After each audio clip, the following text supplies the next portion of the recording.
welcome to the Saladcast on Saturday, the 10th of December, 2011. I'm Dan Train, joining me today, Robert Kemp. I am. And Zachary Burgess. I'm not reading about trains. He's not reading about trains. This will make sense when the outtake reel comes out. Should we just explain it now? He was No, reading about trains. now He's not reading about just trains. removed from the podcast.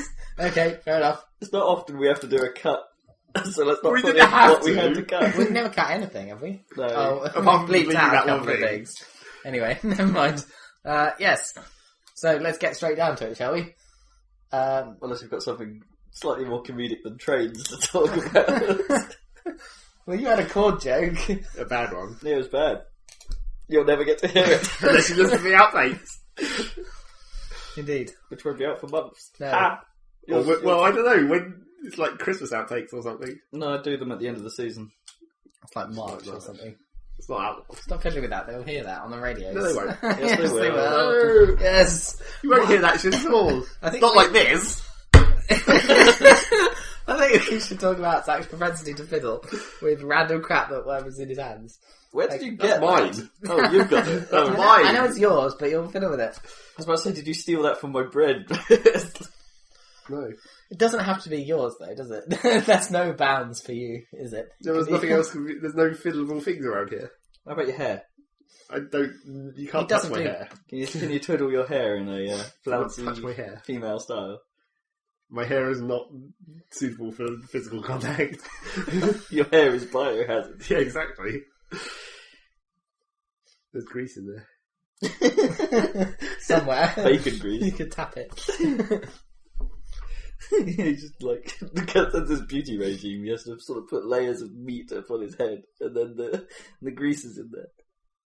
It's the grease that keeps it so silky and shiny. My hair is also not silky or shiny. Well, maybe shiny with grease, but It's pretty black, though. yeah, exactly. So you can't really tell either way. It's black like a black hole. Kind of. Not really. Not quite as black. It's as not black. actually very black at all, really. Is it not? What is it? Like, I have grey bits up here and... Yeah. Oh man, I finally, it's like people have been telling me I have a few grey hairs for years, and I sort of refuse to believe it, refuse to see them. It's like, I chose not to see them. You've now decided to look and see. Well, no, it was worse than that. I had no choice. I was standing in the bathroom, and the mirror, well, basically, there's the window. The mirror reflected. the mirror reflected light into my eye. And you saw the ray. It was worse than that. The window's there, so the light from the window's coming in, and the mirror was the little tiny mirror that we've got underneath the just on the windowsill. And it wasn't just a grey hair. It was like a silver beacon shining forth from atop my head. It was like there was bloom around this grey hair in my eyes, and it was like, holy fuck, what is that? Have I got literally a solid silver hair? No, it's just grey. Shit. Really shit. It was like super grey. You were hoping for a magical silver hair. I was. Like, there could be entire brands of cabling made out of my follicles. I could power the world. Don't be cynical. It's follicle miracle. Well, yeah, I would prove that we'd have no problem of ever running out of metal materials, because I'd be making it from my head. So that doesn't work, because it was like, presumably if it's a hair-based thing, it's still coming out of your body, and then you would have had to ingest the materials for it to be able to come out. Maybe, but I might be... You're not like an alchemy device. Put in dirt to get out silver. Well, it's like food that contains iron. Chances are I was taking in iron in the form of frosted shreddies, and then pooping it out as steel on my head. Yes, but that's not silver. No, but it was silvery. Yeah, I don't think you want to be taking in that much silver, do you? It's probably not a good idea. Yeah, I think his silver is bad for you. Because it's in the photographic film or whatever. What the fuck are we talking about? So anyway, shall we do the news? The news! The video game news. Stop talking about Rob being old. So, in the news, so the UK has vetoed the EU treaty. Yep. Which is causing... Why are we talking about that? Because it's the news. No, okay, wait. Okay, video games. You just said video game news. Okay, so now video game news. Is there direct impact of what David Cameron is saying upon the video game world? No. Will it affect us? No. Does he even know what a video game is? Does David Cameron know what a video game is? I'm pretty sure he does. I don't know. Has he ever played one? Yeah, exactly. No, probably not. But he has kids. They might require Mario. That's true. Does Part- he? it's part of the He must do, curriculum. I suppose. I don't know. You must do. Breeding. Oh, we're being told he has 3. Oh, So he has 2. 2. He has 3 now. Oh, yeah, okay. Yeah, that's right. Get it right, people. Political facts about leaders' children. That we don't know anything about. I don't know anything about children in general, so. So, video game news. David Cameron has kids that play Mario. Possibly. Breaking news. Unconfirmed. Do we have any actual news this week? Xbox Dash. The That's Xbox, the biggest news. I suppose. Live. Well, the Xbox Dash boss in general. The Dash, yeah, the new Xbox experience, yes. New. I keep thinking of that moment in Scott Pilgrim. New. Like my someone new girlfriend keeps talking about there's this new Get package manager thing, and so Right. it's the new Get package. I always keep new. Soon you'll meet my new girlfriend. So yes, how is the experience for you? You have a Connect. It is new. You have a Connect, so that makes a big difference, doesn't it? Yes, the sort of one of the biggest parts of the update, apart from the ridiculous rearranging to fit Metro styling, is the fact that pretty much all of the Dash is now can be voice controlled. There are certain bits that can't, like system settings and things are a bit, it says, you need a controller now. Make sure you have one. Push some buttons, in order to set up things like data management and stuff like that. But you can pretty much go anywhere on the Dash using your voice, which is quite nice, and it's quite quick. Yeah, when it gets it right, as soon as you say Xbox games, it goes to the games tab, and then from there, if you say like something, basically it lets you say anything that's on screen now. Like if the words are there on screen, you have to say those words. But the weird thing is that sometimes it's a little bit, the phrase that you have to say is possibly a little longer than you expect it to be. Like you can't say a bit of the if the sequence of words that identifies an object has a word in it that none of the others do. Yeah. You can't just say that defining word and it know what you're talking about. You have to say the whole phrase. Right. So there's a few little quirks there in the sense that I can't, for instance, if I had a disc in the drive, say Assassin's Creed 2, if I say play disc like you used to on the system, it doesn't know what I'm talking about. Oh, you have to If I say play Assassin's Creed, it doesn't know what I'm talking about. I have to say Assassin's Creed 2. Right. Play Assassin's Creed 2, and it will know what I'm talking about. And it can read the fact that Assassin's Creed 2 is labelled with Roman numerals. Yeah, it seemed okay with the fact that it was I. Good. So That's a relief. So I said 2. That could be a problem. Okay. See, Why would they even put that in? Why can you not just say play or play disc? Play disc would be nice. Why do you have to say the name of the game? It's not like you have multiple discs in there somehow, and you're like, oh no, I have to choose which one of these. It's because, actually, from the home screen, it doesn't make any sense. They should have just allowed play disc. But from the other screens, it makes a bit more sense. Well, from where you can quick launch. Yeah, the quick play is pretty cool because it is a list of your recently used things, and they've changed the whole design. So instead of always getting a small text list in a vertical form, pretty much every game list is always big and shows 5 on a page and big with all the box art, and you select them like that, which is kind of cool because it makes you get to see all the box art a bit more often. It's quite fancy, but. Even that, I think they've missed a trick. I think, don't get me wrong, it's great. You can say Xbox Bing and it'll do the search and it'll know what you're talking about and that'll work, so that's lovely. Cool. Even though it's not available in some regions and for some accents, naturally.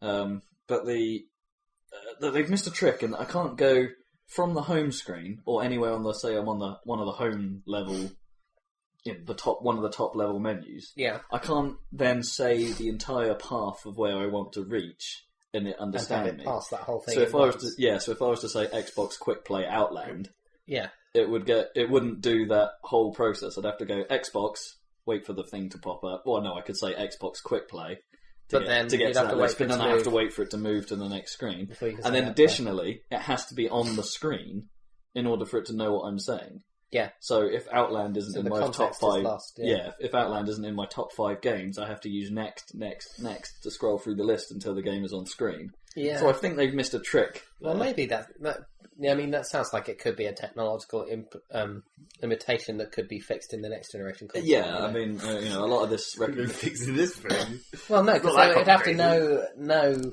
every word of the system at every time, rather than... You can see how technically they might... It is possible that there are, at some points, for instance, there might be ambiguities between what you're asking it to do. For instance, on the Games tab, there's both Game Marketplace and My Games, and all of those involve the word games. So perhaps if you were to just say, maybe if you gave the whole path games, my games, then it's okay. But if you're on that page and you just say Game Marketplace, maybe maybe it would then go to the games page and look for a game called Marketplace. I don't know. There must be some tricky language recognition things. Yeah, natural language. That might be a bit tough. And it's weird because it's a little bit disappointing because you'd think on the My Games list you could say any one of your games and it would know about it because it's in the context of your games. Yeah, that makes sense. So you should be able to... But it doesn't, no. They have to be on screen. Oh, that sucks. But which is weird because they don't really have to do that because Bing works out what you're saying. Yeah. And you could say anything at that point and it would figure it out. So it's obviously got fairly good voice recognition in terms of figuring out what word you're actually saying. Yeah. Regardless of context. But, yeah, I don't know. There's a few things they seem to have missed out, and hopefully the updates over the coming weeks will sort it out. Because this isn't the end of this update. That's, only the first wave. Oh, right. Because, there's stuff missing. Because most of the TV apps don't exist yet. In the UK, anyway. No, they don't really exist in America either yet. You have to re-add them, don't you? Yeah, the Hulu Netflix and things apps. and Netflix didn't make the initial launch. Netflix did, but there's... Well, we don't know this firsthand, but I read that they've sort of messed it up in that the Netflix actually offers less functionality than it did before. Oh. Which is a bit funny. Never mind, that doesn't affect us. No, it doesn't affect us. Not until Netflix Europe comes out. But yeah, but even there, it'll probably be a different app or a slightly altered app. Perhaps, yeah. YouTube is coming, which will be amazing. Which will be a lot better. Yeah, it means we no longer have to crowd around my PC to watch YouTube videos. Why not just make a web browser, though? No, sucks. I don't think there should be. Because then they have to start dealing with the standards war and shit like that, and it means they don't have to keep up to date a browser on the system. And I think voice search of YouTube is one of the best ways to use it on because it's like the future they talk about. Mobile in general. They talk about the browser is the future for apps in general. It's like eventually there'll come a point where the app isn't an existing bit of code; it'll just be an online. Everything will be accessed via a web page. And it's like, fine, I kind of get that. But we're a long way from that being ideal.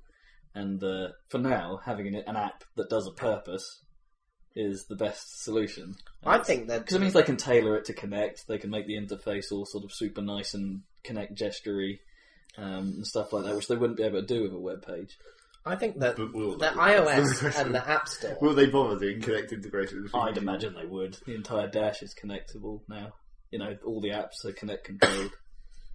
I just think the success of the Apple App Store and iOS in general, after they introduced apps with the iPhone 3G, I think it's just proven that bespoke apps, people just prefer them to web apps. I mean, currently, yeah, I think the web is. It would be in the future, I see bookmarks, for instance, being linked to a web page, but as they are now, but they link to a web app that is downloaded on the fly from the web. Yeah, it's like how and things like Battlelog for Battlefield 3 are in a way kind of paving the way of that concept. You log on to the web page to do what you need to do. And everyone gets the same experience, and it means you don't have to ever have updates on your current system because it always gets the version that's live. I think long term that would be great, but as I say, we're just a long way from I think we're a long way. Because, everyone that's trying to do... Because, look at Google, the Android marketplace is successful, obviously, and that has bespoke apps, right? But stuff where they're trying to push web apps, like the Chrome OS and the Chromebook, it's not doing well. Hasn't done well. No, and although that Chrome does have a new technology there, which sounds quite interesting, in that you can go to they've almost done the step I'm talking about, in that Chrome can run code streamed off the net. So Bastion, for instance, is one of the first games to use. I saw that. To use the new Chrome compilation system, so you can go to the website, and provided you've paid for the game, the code will download to your browser, and the browser will run the game. That's kind of cool. And it's that's quite neat. Oh, did you see that stuff? Talking of news this week of the OnLive have launched iPad apps and stuff, so you can play a PC game in full. You can play Skyrim at full resolution, but on your iPad because all the computing is done in the cloud, right? Oh yeah. So you just and control it really badly. yeah, but still with epic lag. it's quite funny. Even worse than it already controls, but we'll get to that. We'll get to that. Yeah. Well, yeah, services like OnLive again may work if someone ever solves the problem of ping. But Well, apparently it's reasonable, but we wouldn't like it. I mean, you particularly are very sensitive to that kind of input lag, and obviously it's unacceptable for certain kinds of game. But I mean, a lot of people And probably we still wouldn't have mind. shit internet Yeah. forever because I'm never going to get better. if Well, Ipswich might get better isn't in getting Ipswich. fibre till the end of next year. Yeah, but that's within. It's not like Need a Market. No. I mean, yeah, the town of Ipswich isn't going to get BT Infinity fibre optic lines installed until December next year, so we've got a whole year to wait until we can get off shitty ADSL. Yeah, but if you live onto 100 megabit per second Virgin Media capable lines. You're definitely better off living in a town, though. Yeah. For obvious reasons. For interwebs. Oh, there was a big ruckus this week. This is actual news. News. Sort I of thought related. we said no real news. No, but it's kind of related in that there's a big ruckus going on in the UK at the moment about the rollout of 4G networks. Because America already has it in several cities, the 4G mobile network. And the campaigners are saying this is a great idea because it will enable us to get proper internet access to rural areas, which some places are still without proper broadband. So if there's a 4G mobile network, it gets around the problem of having to route cables and stuff to them. Except for the fact that they've already said that the coverage areas, kind of similar to the American coverage problem, will be patchy at best for 4G. So and they're saying, well, you've got to hurry up and do this. It's like, because rural places need internet. It's like I was talking about this morning, actually. I think, wasn't there a stage where at one point they were considering the internet as a living necessity in this country or something? So it was on I don't know if it's like the human rights list or something, but it's like they were considered like the television is considered a necessity. Yeah, and for living. Like I think the internet, and power and running water and that kind of stuff. Yeah, I think internet may have been introduced to that. So there's a. I can get behind that more than the human right thing. That's that's a bit over the top. You have a human right to use YouTube and watch ads. I mean, that's cool, but it's not true. I mean, you know. I'm not sure I could live my life without Nyamcat. Then you start at the moment. You start degrading the whole point of human rights for people in, Africa or whatever. So the Xbox Dash is pretty cool. It's seamless. Seamless transition. The Xbox Dash is, yes. I agree. I agree about the Xbox Dash. I think it's pretty cool. Yeah, although okay. Things seem to be a bit hidden away, do they not? yes, they do. It's funny. It's like we talked about this before. And there was some technical hitch that then we had to restart recording. Yes, and repeat that. Yeah. It's similar to what it would be if that had happened. Yes. Technical hitch. That was your cue to carry on. You idiot. I'm trying to rewind my thoughts back to what the hell we were just saying that there's more steps between things. Yes, there are a few more. Like some people are complaining about where indie games is hidden. For instance, it's like Microsoft is sort of championing indie games. It's like we support you. Well, they're supposed to. Yeah, and then they've hidden it away in a few more steps than it used to be. You used to just have to go games, and then there'd be an indie tab. Yeah. But now you have to go games, game marketplace, game type. And then indie games is listed there. Somewhere. And you click that, and then you see the indie games. And then you have to sort them by what you want, and stuff like that. So it's quite a long way in. And but all of that is voiceable. So I could do the rigmarole of saying games quite a few times. I watched the joystick review of the Dash, where they were talking about a few things. And, no, it was Games Radar's review, sorry, not joysticks. And they had... They picked up on it, and I sort of noticed this as well. It's a bit weird. The icon they use for game type is really strange, because most of the other places they have like an icon or a symbol meaning you're going to another menu or something, or some of the time anyway. And it's like for this one, like game genre has like a little list-looking icon. Game type has a girl in a green jacket in a weird pose, and it's like, right, that doesn't really fit in. That looks a bit like an advert. Yeah, and it's That's a bit out of place. So With an it's odd not icon. totally obvious.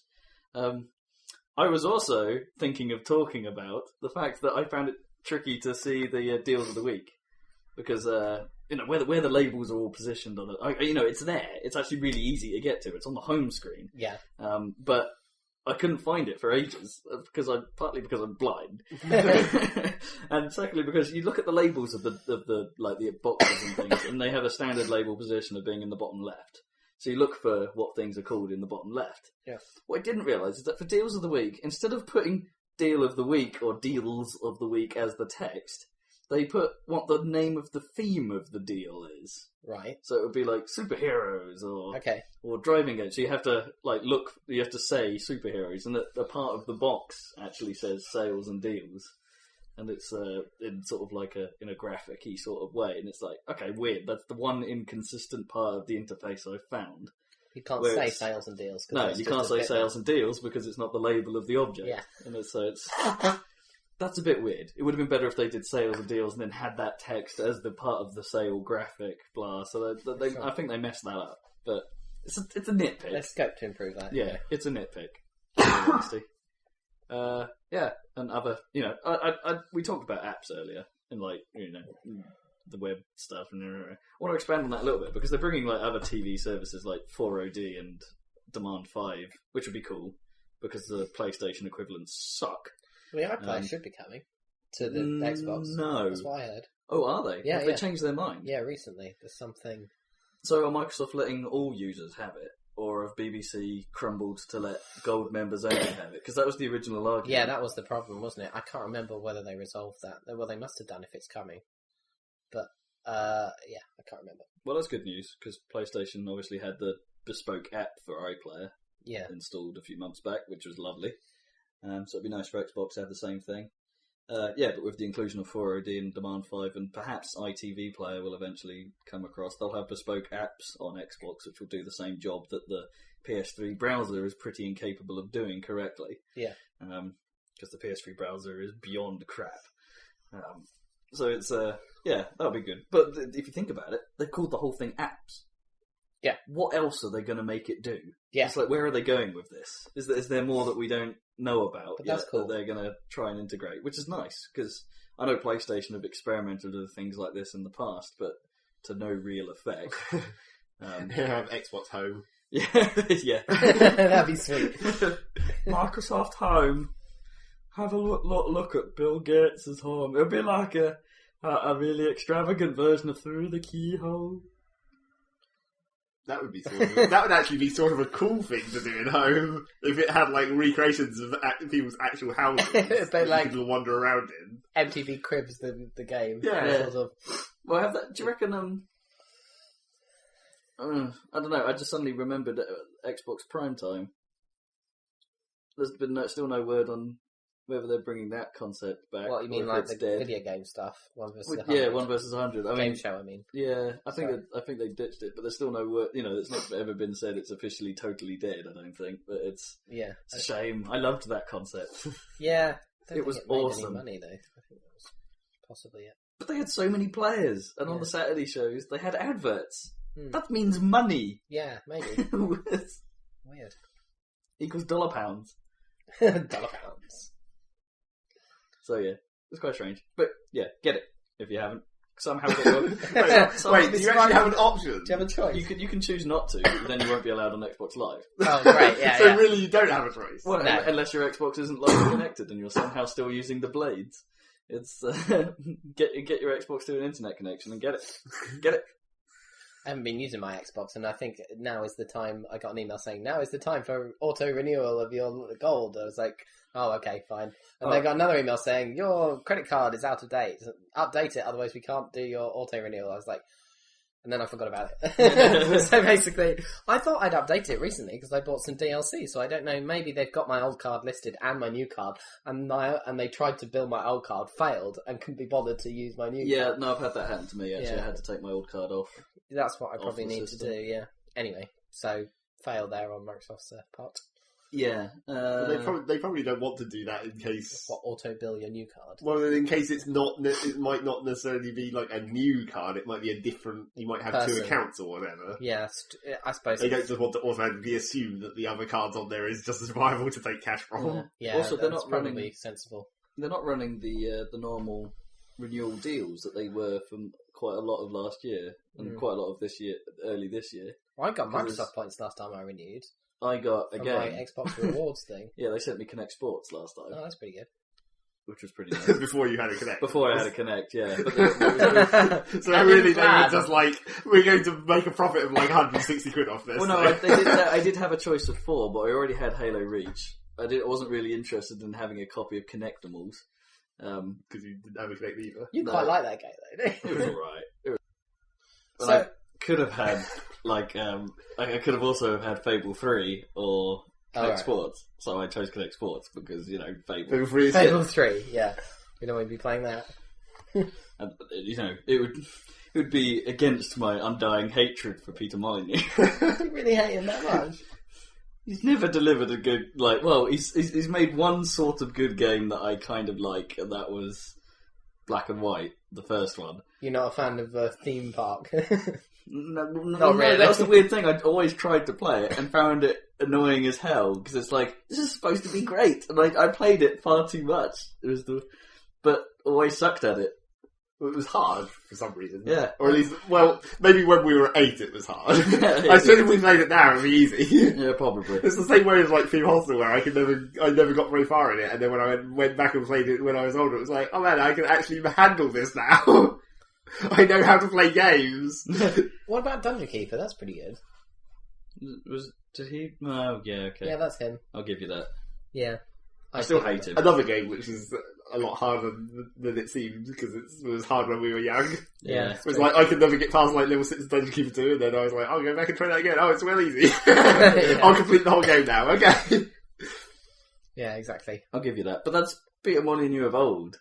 Peter Molyneux of new Of generation is an arsehole. Yeah, pretty much. Well, he was better when he was doing grid-based strategy games. Populous. Yeah, exactly. That was pretty good. Yeah, okay. And I will... Yeah. Old Peter Molyneux is okay. Is I good. liked that guy. Yeah, he was a Well, dude. I liked what he made. I might not have liked that guy. We didn't really know what his promises were at that point. Yeah, we didn't know that guy at the time. He was just a name. Yeah. But once he came out and started talking shit, it was like, oh no, you're saying stupid things.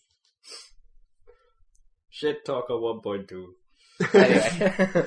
So, yeah. Shall we get on to what you're playing? Since we've forgotten what the middle of the conversation was What there. else is there? Oh, there was some news about... Oh, right.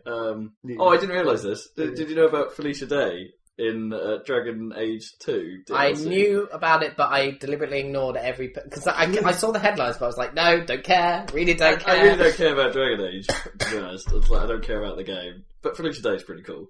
And so Yeah, Eddie showed me she's the other alright. night, showed me the game, the video of her, as she tried to awkwardly get around saying, but didn't manage it, of her playing herself. Yeah. Or with herself, because she's not a playable character, she's an AI or something. Right. An NPC, or but she sort of, I don't know, Dragon Age, blah. Dragon Age, But blah. anyway, that's quite entertaining. Because halfway through it, she realises she doesn't actually have the DLC pack she's trying to demo on the video, so she has to go buy it in the middle of the video. That was some bad planning. It was quite funny. Yeah, but that's pretty cool. I just like it that it's actually her. They mocapped her. Well, they to would, do yeah. performance acting. Yeah, that's pretty cool. Sort of like sort of indie people sort of actually finally getting somewhere, and people realising that they're awesome. What, Felicia Bioware? Day? Yeah, I don't know. I just like. What's Bioware and Felicia Day? They're so indie. Well, Felicia's not exactly mainstream, is she? No. No. Bordering on it, though. Certainly mainstream in the geekosphere. She's been I in guess. thing Joss Whedon shit, hasn't she? Yeah. She'll be in some film before long, I would have thought. Anyway. But yeah, I thought that was cool. Also, as I said earlier, Flat Out 3. Who saw that coming? I don't know, Like I saw that pop up on Is Steam. that surprising? Well, yeah, because they had Flat Out 2 was like ages ago. We're talking like 5 or 6 years. Some crazy... It's not like they haven't resurrected, I don't know, Annihilation or... So who's making this? I don't know, but it's not made by Bugbear. It's not made by the same studio because Bugbear are busy on the new Ridge Racer. Oh, right. So that's what makes it even weirder. That means someone has handed it off to someone else as a franchise, and it's like I don't think you had much of a franchise going there, guys. That's true. The only reason. Well, it depends how much effort they want to put in. If it's like the same engine or whatever, and it's just basically making a whole load of new tracks and sprucing things up. Well, the screenshots look a lot more blurry. Well, obviously some work's been done there. Turn on blur. They've added motion blur. Like proper motion blur rather than the sort of weird round the screen blur that you sort of get on old games that tried to do blur. So yeah. Yeah. And there's that tale about there was the teaser trailer released by some guy, presumably for the developer, that are somehow associated with Sony, basically going on about how we can't believe this hasn't leaked yet. There's been, we can't believe no one knows about this. Look forward to wait till the VGAs, which are happening today, to see this amazing trailer of so apparently, and this is a trailer. It's not a teaser. It's a trailer. We're actually pretty near done with this, and it's like, what?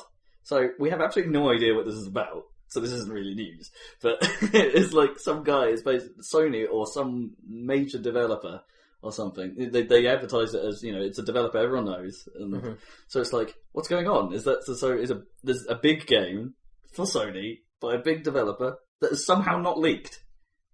That in itself is quite astounding, I suppose. It's like, how did that happen?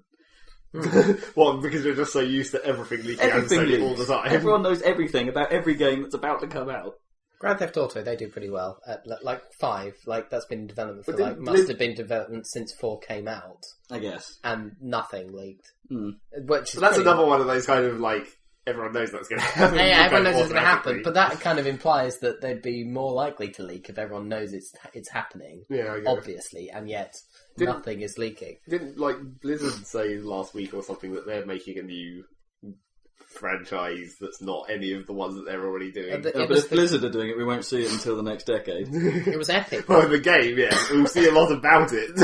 Yeah. Epic have said that. Oh, was it this Epic? Week. Yeah, maybe I was getting... They're doing something new because they finished Gears. They finished Gears, yeah. But they're like, it'll be different. Yeah, no more super burly guys with enormous. No more Unreal 3. Maybe. I doubt it. It'll be Unreal powered. Yeah, well, but what will it be? We shall see. Table tennis. That's what Rockstar did. I know. It'll be something ludicrous like that. Epic curling. That'd be so sweet.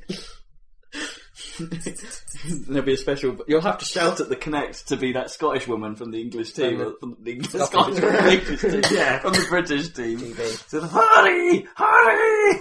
And then your guys go a little bit more vigorously with their little broom things. It's so cool. So top tip, epic curling for next year's game of the year. Top tip. So anyway, is that the end of the news? Yeah, I'm running out of stuff to say. Notch stepped down as lead developer of Minecraft, which he virtually was already. Really? Well, it's like working on Scrolls. He. That's what I thought. Yeah.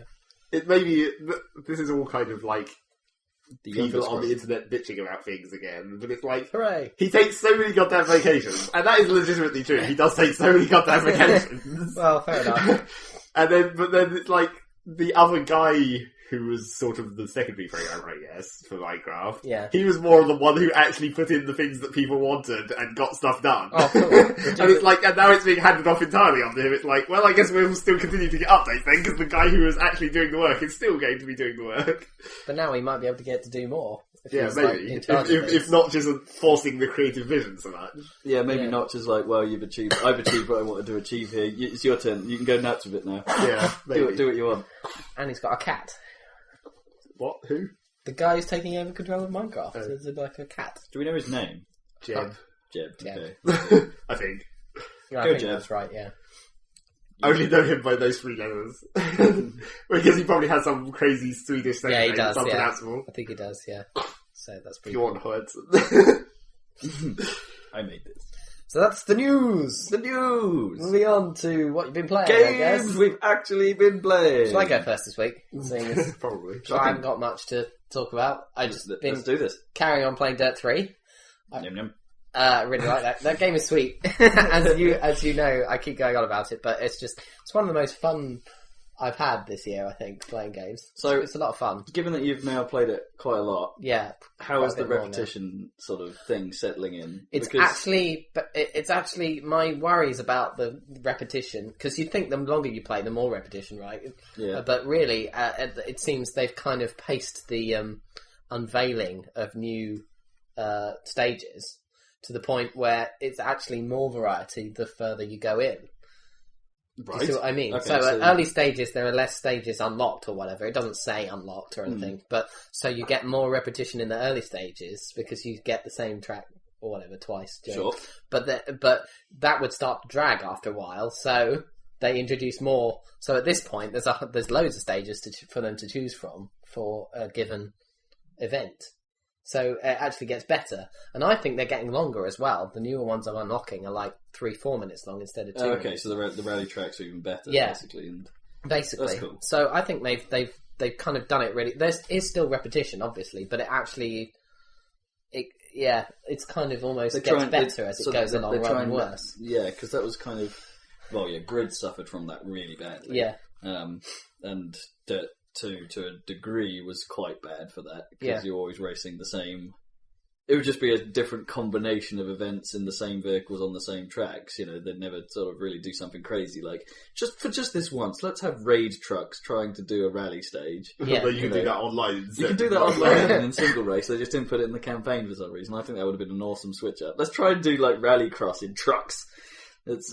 Speaking of the raid thing, there's not much... I said it is still in there. Yeah. There isn't much of it at all. It's quite limited. Ooh. But anyway, yeah, so the repetition stuff is actually pretty cool in that respect, that it's getting better.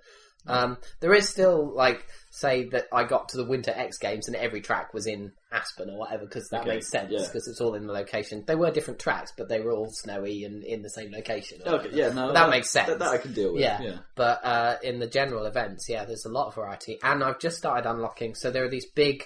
The seasons are... these Triforce things that fold up into pyramids, but there's like 4 main seasons.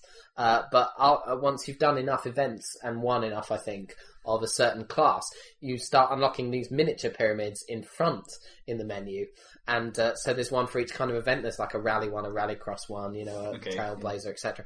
And they are world tours of just that event. So you can jump in and do Rally World Tour and just do every stage of every location, which I haven't gone in and done yet. But I'm like, yes, that's going to be fun. I'll just sit down and do rally. Yeah.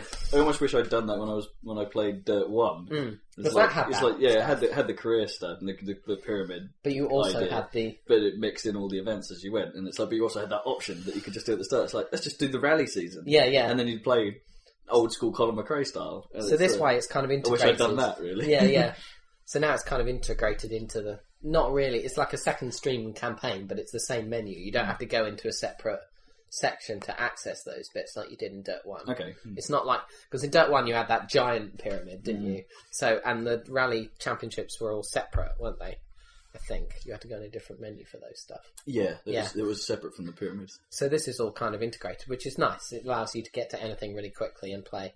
And I was saying, I was wondering if the Mini Countryman is in the game. Well, it is in the game, and they introduced it in the Winter X Games with a kind of cool one-off stage, which was a challenge thing, which was basically the Top Gear Race the Bobsleigh challenge. Excellent. Which was freaking sweet. It's quite short. It's only like a 2-minute little run down the side, but you could see the bobsleigh going, and you had to beat the time or whatever. Really quite cool. Yeah, it was really twisty as well, so you can't go very fast on that. But that was like, yes!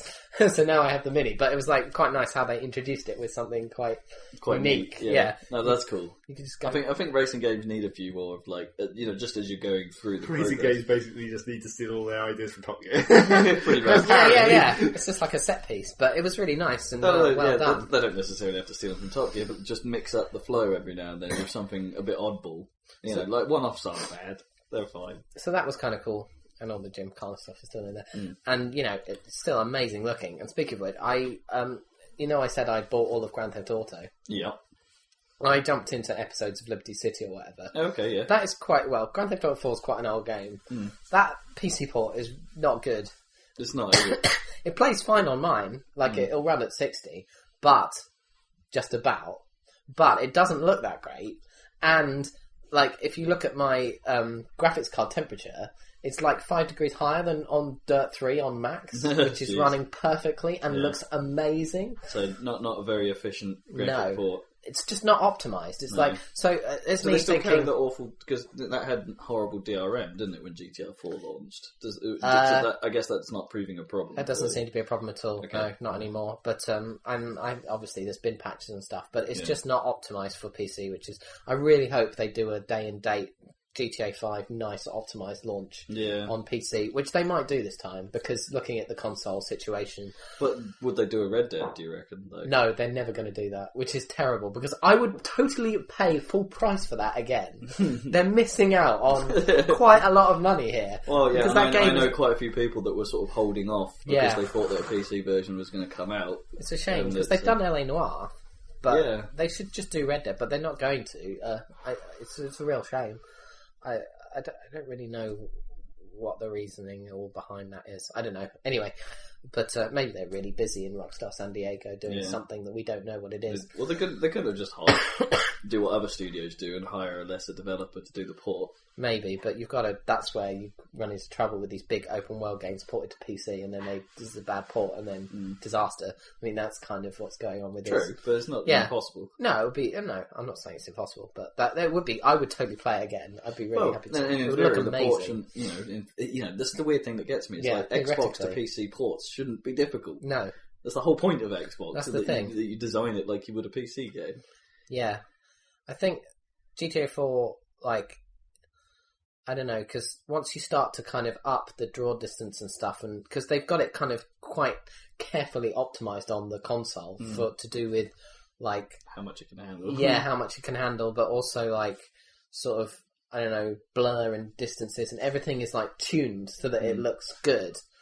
But when you start introducing more power and ability to see further, suddenly things look a bit odd at distance, and you can't, unless you can go full whack and just, which you can't do. I mean, like I was saying, my PC, Dirt 3 runs really amazing, and I was thinking, oh, well, maybe it's just my awesome PC that makes everything look amazing. No, it's the games, the coding is vitally important to how good a game looks. I was saying this last cast, wasn't I? The Ego engine is such a good impressive. engine. I know it's just for racing, and so in that case it's limited. You're not going to be able to use that to make a GTA game, but it just looks so good. It is impressive, and presentation-wise, that is it's just out of this world, really, compared to most of the stuff going on. I mean, it looks better than a lot of shooters, I think, in terms of just sort of.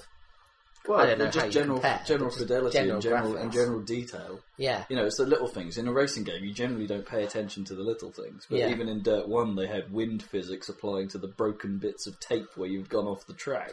I did see some YouTube footage of Dirt 1 the other day, and it is hilarious how, like, next generation brown it is. Yeah, it's really funny. It's very brown. This is, it's got a nice palette, Dirt 3. Yeah. Anyway, so, I don't think I've really been playing anything else.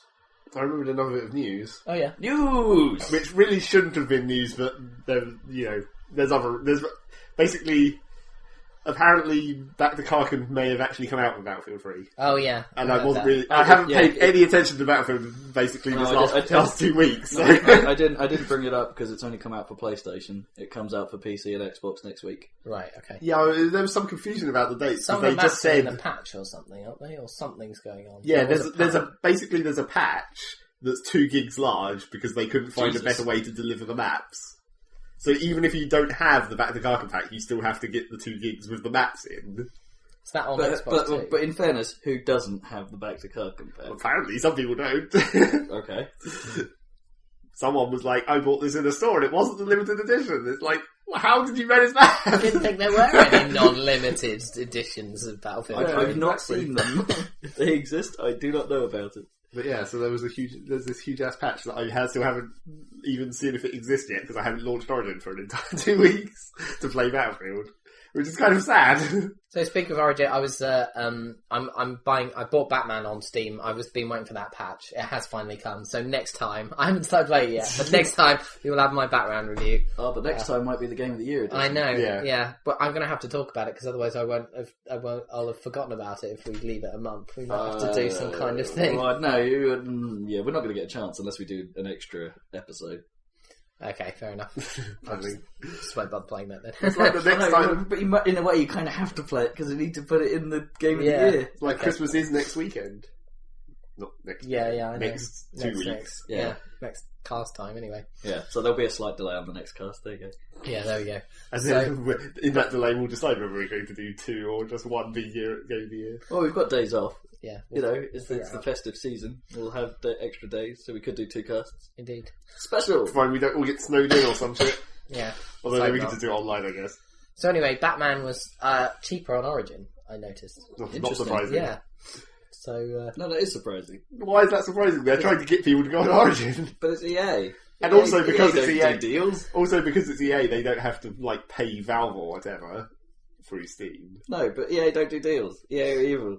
EA are doing Christmas deals every day of every week up to Christmas. They're all shit, but they're trying. That's because there's not much on Origin. Well, yeah, exactly. I was partially tempted by Crysis 2, I have to admit. If that comes down enough, I might pick that up. Just because, it's one of those games that's actually... Don't let them get you on Origin! No, that's true, but I don't have a choice because it's not on Steam. Yeah, but you do have a choice, it's not to buy it. Don't buy into this shit. distract yourself with something else when the Christmas Steam sale comes around, That's which true. it will. That's true. And Save up your money for that. And I've already been buying things on the daily deals. Yeah. Because they've been quite good. That's another clever marketing plan. Well, that's because this is like almost another pre-Christmas sale they've been doing. Yeah. And then there's a Christmas sale, Yeah, exactly. which is going to be a blowout, I imagine. Probably. Save your monies. Yeah, Oblivion's on sale at the moment for £4. Oh, stop that. Why would you play that when you've got Skyrim? I suppose if you played because all of Skyrim is £40. Or if you wanted to get them back or something. Yeah. Yeah, but then you'd have to go even further back. Yeah, you can play Morrowind as well. Yeah. Or whatever it was the first one was Daggerfall, wasn't it? I think so. People might play Skyrim and think, you know what, Oblivion may not be as good, perhaps. People might play Skyrim and then think, I want to play a really bad game now. I think a lot of people... Where I can just level up by jumping. From what we know, or from what we're about to hear, I guess, Oblivion's probably considerably less buggy. No, I doubt it. Not even Skyrim's slightly. considerably less buggy than friggin' Oblivion. Oblivion was Yeah, ridiculously that was like buggy. really Oh buggy. god. Yeah. But, Well, all, as we're about to discuss, all Bethesda games are buggy all the time. a lot of people prefer Morrowind to Oblivion, I think. I thought so. I've heard. Yeah. But anyway. But that's because that was... I guess you could say that was because that was like, that's before the Fallout 3 engine, where everything got bugs. Well, No, it was the Oblivion engine, yeah. It was Yeah. before Fallout 3, yeah. Which is basically the same engine. Yeah, they're still using it. So shall we go straight into Skyrim talk, or do you want to Let's go do first? Scrim. Okay. I guess. Zach has been playing The Elder Scrolls 5. Bleh. Is that your reaction to The Elder Scrolls 5? That's my reaction to that part of it, certainly, because it's like... Well, it's like, there's so much... One of the things... This is just jumping completely into a random part of Skyrim here, but one of the things about it is there's just so many fucking books everywhere! And there's just like, oh wow, this bookshelf has 20 fucking books, and they've all got like 20 fucking pages. It's like, I'm never gonna read all this shit! Yeah. Just lore and backstory and shit that I don't know anything about. I mean, like, history books maybe might be helpful in finding shit out about the lore of the world. But it's like, I can't even bother to read those. It's just like, oh, too much effort. See, but the trouble is that sometimes some books are skill books, and when you look at them, even if you don't read the stuff, if you just pop it up and close them again, it gives you a skill point. It's like, fuck. Then I have to sit here and open every book to see if it gives me a skill point. Excellent. So yeah, Skyrim. So Skyrim.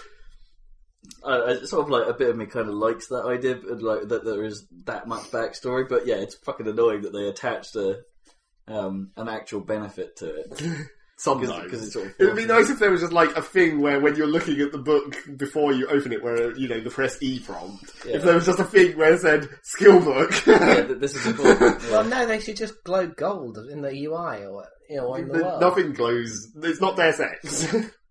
I know. You don't get weird glowing outlines around everything. They should do. Gold. Maybe they should actually, but I guess that maybe come into discussions later. But we'll start from like the top of Skyrim. I guess we sort of covered the lore part of it there, where I don't know anything about anything. But I don't think, it seems like that's not the attraction for almost 99% of people don't care about the lore or they care about the world as in the landscape and stuff, but they don't care about, like, the characters and what the fuck's going on. One of my first problems that I had with it is, well, because they don't, I'm fairly sure it was this game they were talking about, or it was just another game that was very similar, but they were going on about how, like, we're not going to make you commit to anything, like, straight away or anything. You can build your character from the ground up. You'll be equally good at everything at the start or whatever. Who was there? You mean Bethesda? Yeah, I guess. Yeah. But then the trouble with that is, it's just incredibly weird at the start of the game, where it's just like, you're basically instantly proficient in everything, because, I mean, you're instantly crappily proficient in everything. Right. But it's like, as soon as you start the game, you already know a magic spell. The first two guys you kill, one of them has heavy armor, one of them has light armor, and then moments later you find a dead wizard. It's like, oh, you can have robes now in case you want to do magic. It's like, this is a bit sort of cookie cutter. Yeah, it's a bit sort of too obvious how they seed all the different options immediately. Yeah, how else are they going to do it though? That is cheesy, but but they could start you out with you're a grunt for a little while at the start of the game, and then something happens that gives you the ability to pick a path. I don't really know. Not just straight away. It's like, I guess it is very, very slightly sort of more immersive to have it happen in the world than to just do that doing character creation. Which is literally like 2 minutes earlier. You're doing character creation, and then you go straight into this pick up whatever you want section. I particularly hate doing that in RPGs, though, choosing my things before I start the game, like skills and stuff. But it's not... They didn't have to make it choose skills. They could have just said, like, what do you want as your starting equipment? Yeah, okay. That makes sense. Because that's virtually what you're doing. You're just doing it in the world. I'm not sure. It just seems kind of weird. Don't you start as a prisoner with no stuff? Well, yeah, but then, like, as I said, seconds later, you get given all these options of stuff, and then you take it all, obviously, and then you get over-encumbered, and then you're like, fuck, I have to drop some shit. Seems alright to me. Inventory management. It teaches you about the encumberment thing. I guess so. It's a cheesy opening, but I see why they did it. It seems reasonable. It is very cheesy. And also it's completely dumb how, like, your sort of first option is like, do you go with the rebellion guys, the prisoners you were with, or do you go with the guys who were just about to murder you? Oh, I don't know. So obviously you pick the guys who are going to kill you. Yeah, obviously. Although when the second time I went through the intro because of various problems, and also because I wanted to try out another one of the races temporarily, I discovered that, like, the two paths are very, very close together, of course, and they just link up after about 1 minute. So it's like, oh well, I guess I don't need to worry about what differences there would have been, because there wasn't any. Yeah. So yeah, went through that shit.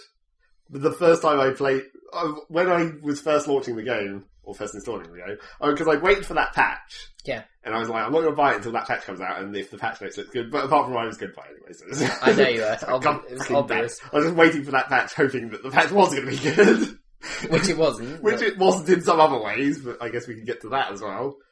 But when I was looking into, like, what was wrong with it or whatever, and how you can't really, the mod scene hasn't started up because they haven't released the proper mod tools, but there's all kinds of weird exe hacks and stuff. Yeah. All, like, INI editing. I guess INI editing is more like, I could have done that. Yeah. Probably, if I knew what the values meant. Yeah. But I installed, like, a couple of mods, and that just made it incredibly unstable. And I was like, well, I guess I just have to go back to vanilla then.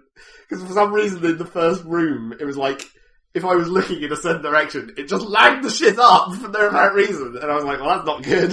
I guess I'll go and uninstall those mods and see if that fixes it. Which it did. It was like, okay. Fuck mods then. Well, yeah. Well, if they haven't got the tools to make things properly, how are they going to know what effects then? But, like, it was the things mods that I put on didn't even seem like they were that important. It was like, better ragdoll fit, well, not better, more realistic ragdoll physics where when you hit people they don't go flying into the distance. But that's hilarious. Yeah, that's true. And it's like, I wasn't sure about taking that one on. It's like, do I want hilarious or do I want slightly more realistic? So yeah, and then, so then the next thing to talk about, I guess, is the graphics. Because I'm totally going to call him out and say that Brad Shoemaker is constantly fucking saying that it looks incredible, like every goddamn week. Yeah. And it does not fucking look incredible. It looks pretty good. Looks good. I wouldn't call it incredible. And it's a very sort of range-limited thing, where it's like, if you're within 5 feet of something, then you're into the range of looking shit again, because it's like, the the technical quality isn't actually that great. Yeah. And like, pot plants are still flat sprite polygons and all that kind of standard stuff. And then it's like, between like 5 feet and 50 feet, you're in the range of that looks pretty fine. It's like, it's a game world. And then beyond 50 feet into the distance, you're into like, this is the realm of complete shit, where things gradually get worse and worse looking the further away, and like LOD makes everything look lower polygons, and waterfalls just turn into giant non-moving static polygon lumps. And then, like, on the horizon, it's like, that looks nice. So you got... Here's a nice horizon. So it's like, lame really close, good for a bit, then lame for a long way, and then good again. Yeah. So it goes like, there's like a graph situation of how things look. Like, it's nice that the horizon is actually, like, I could go there, and it would be sort of like that. Yeah, you can literally go there, yeah. Well, that's true. Most reviews did pick up on that, saying that close up, it has quite a lot of rough edges. But it's the distance and the way and the composition of it's more the composition rather than the technical quality that supposedly defines its look. Yeah, it's like architecture and stuff is pretty cool, I guess. But Red Dead looked pretty good over a long distance. So do you think Brad is just like talking about like how it's sort of like it's not is he talking about the technical? Do you reckon, or? I don't know, it's not that looks pretty technically impressive, I don't think. Although it does strike, it's like one of the INI mods you can do is to like make it load more stuff into the distance. So that or change the LOD point.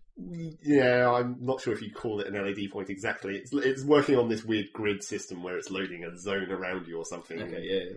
So it's like LOD, but not quite the same. Oh, yeah, presumably that's how streaming game content works. Exactly. But, yeah. But then, so you can change the distance on that, but as soon as you start turning that up even slightly, it just dies, basically. It can't handle it. So it seems like it must be really power hungry, and it's just like they found the precise point where it's like, if you go any higher than this, you're fucked. I did see the, Eurogamer sometimes do those time-lapse videos. They did one for Skyrim, and obviously, because they only have to calculate 1 frame per second, they can turn it up to ridiculous with mods and shit. Yeah. And they just positioned it, and they gave you a time-lapse video of the suns going up and down in different locations. And it did look pretty damn sweet, I have to say, with everything up, obviously.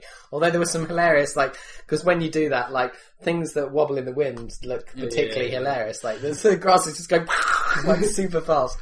But yeah, and it had the music, some of the theme of Skyrim over it. That was really good. It's okay, I guess. It does have the classic problem of like, I'm going to be in combat, but only for like 3 seconds, so the combat music's going to start and then fade out again. Yeah. It's like, that's kind of annoying. Yeah. That bugs me with a lot of games that do that dynamic music switching. Games need to think of something new for that. Like, or the Red Dead was pretty good, the way it could introduce different stings at different times by doing that. But it was a great, because fights tend to last a bit longer than just sort of like they sort of like faded it in gradually. Yeah. Well, that is so it wasn't like a sudden like. That is sort of the problem of Skyrim, obviously, because they can't really tell how long fights are going to last. It could just be like a pansy rat that you're going to kill instantly, or it could be a huge group of guys who are going to ambush you or whatever. Yeah, because Red Dead didn't consider wildlife really a fight, did it? No, not really. It was just calm when you were fighting wolves. But so that was sort of the graphics, I guess, and the music. And so what's the next stage down in this layered? Oh, I should also say about the sky. I do think Does it have a rim? It does sort of look pretty good, although I think the night sky is the better one. Yeah, with the aurora. Not really. I haven't really looked at the aurora, but the star map is quite nice, and like the moons are quite nice and detailed and stuff. Night sky of games of the ever forever. Well, maybe I don't know. I haven't really looked at it that much. As I said, it's like you don't look up. Yeah, you don't stand there looking unless you're fighting a dragon, of course, and then it's like, come down here, you fucker. Yeah. You just wave things at it. Yeah, exactly. And there was one time I came out of a cave and there was just a dragon overhead. And I was like standing there. I wasn't even trying to sneak or anything, so I wasn't in stealth mode. I was just like standing there running backwards and forwards and it was just flying around. And it was like, you're ever going to come down? And it just bugged off. It was like, God damn it. So you haven't gone for the old archery tactic? No, I have, but it's fucking impossible to hit stuff at long range. Oh, is it? Or at least dragon height. So what are your specialisations? Well, at the moment I've been doing mostly like stealth archery, because stealth archery is clearly awesome. Just crouching and going, and then sniping everything in one shot from the shadows. Awesome. Nah, although it doesn't really do that much damage, so it's still kind of annoying when it's like, oh no, this guy didn't die in one shot, now I'll actually have to get into the melee combat. So I've also had one-handed as my, like, backup with a shield. Mm-hmm. Haven't been doing any magic, really. And then, I've been trying to do lots of potions, because I like the idea of potions, except there's problems with that, but we'll get to that, I guess. Get to it now. Yeah, we're getting to a lot of stuff. Well, I know, I'm thinking about what would be the logical way to talk about this, because I think the next thing to talk about is the sort of weird skill progression. You got your notes? No, I'm just making this up. Okay. I'm trying to remember what I was going to say when I was going to write notes. Skill progression and, like, the weird things you can do in the world is sort of... I guess this does cover the alchemy, so it's all mashing into one. Yeah. But it's like the way you level up the skills is by using them. Yeah. So it's like you automatically level up sneak while you're sneaking around, which is sometimes really annoying, because you're sneaking along being really stealthy, and then it goes, dong! When it levels up your skill, it's like, fuck! So yeah, that's kind of annoying. So how does sneaking actually work? So You just crouch. And then what? And then you go invisible? Yeah, basically. And you can just walk past dudes? Well, you have an icon in the middle of the screen that tells you whether people are detecting you or not. Right. Which is like a little eye that opens up the more detected you are. But you can just walk through like a bright sunny day right past the garden. Well, if your sneak is high enough, yeah. Yeah. Okay. It's all about hiding in plain sight or whatever. Okay. Hiding right in front of your face. But I still haven't decided whether I want to go full on dagger backstab for that 15 times stealth bonus. Yeah. I can already sneak up on I can already sneak up on sleeping zombies. Yeah. Whereas like when they haven't activated, I can get right next to them and they just go prat, and I get 6 times damage with my regular one-handed melee attack, which is when from sneak, which is fairly nice. But 15 might be hilarious for overkill. Bam. But you level up from using these skills and from just using them. And then one of the things that people seem to be really enthusiastic about was like how much random shit there is to do in the world. It's like, but the trouble is like... Oh, I could do like... What's it? You can make things out of wood at a sawmill or something. Yeah, except that's the problem. It's like, if you go to the woodcutter's block, it's like... Well, first you need a woodcutter's axe, which you have to literally find and have in your inventory before you can use it. Okay. So it's like, okay, normally there's just one lying around nearby, of course. Of course. Conveniently. It's like every time there's a dungeon where there might be an ore vein, you always find a pickaxe somewhere in there. It's like, oh, I found a pickaxe, I better be on the lookout for ore veins. It's like in Deus Ex, if there's a pile of boxes. Oh, there's probably a bed behind there. Yeah. So you get, if you were talking about like the wood or whatever, you pick up the woodcutter's axe, you go to the woodcutter's block, you press E to activate it, it plays this ridiculous third person animation of you cutting wood or whatever, and it's like, you get firewood. Completely pointless! There's absolutely no fucking reason for doing it. It doesn't level up any skills. I guess you get firewood, which is worth like 5 gold for free, so I guess you can grind cash really slowly. Okay. So what other random crap? So there's other things that are along those lines that are completely pointless. Like, I can push this like stone grain grinding thing around. That does nothing. I could like activate this sawmill and put a log on the thing, and then it will go through the saw blade. That does nothing. So it's like all these half the stuff you can randomly do in the world that has third person animations that are all fancy, completely pointless. But then, like, the stuff that you do that is attached to stats, like blacksmithing or whatever, right? Where you're, like, making armour to level up your blacksmithing skills. Yeah. Firstly, that's really dumb and annoying, because it's like, I need to level up my blacksmithing skills. Well, I guess I just have to make a huge pile of shit armour for no reason that I'm just going to sell. It's like, that's not, like, I don't need any more money, thanks. Because I've already got tons. Which is a classic sort of open world problem, where it's like, trying to balance the player economy is virtually impossible. Because it's just like, you go in a dungeon and you loot every damn thing, and then you sell it all. I heard that the shopkeepers don't have much money to buy that is stuff. also quite annoying. In fact, they have less money in their account than much less than their stock is worth.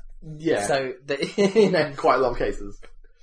So yeah, you just end up with tons of cash. But I mean, that's always the case with, it's been like that for all of those games. Sure, yeah. It's RPGs.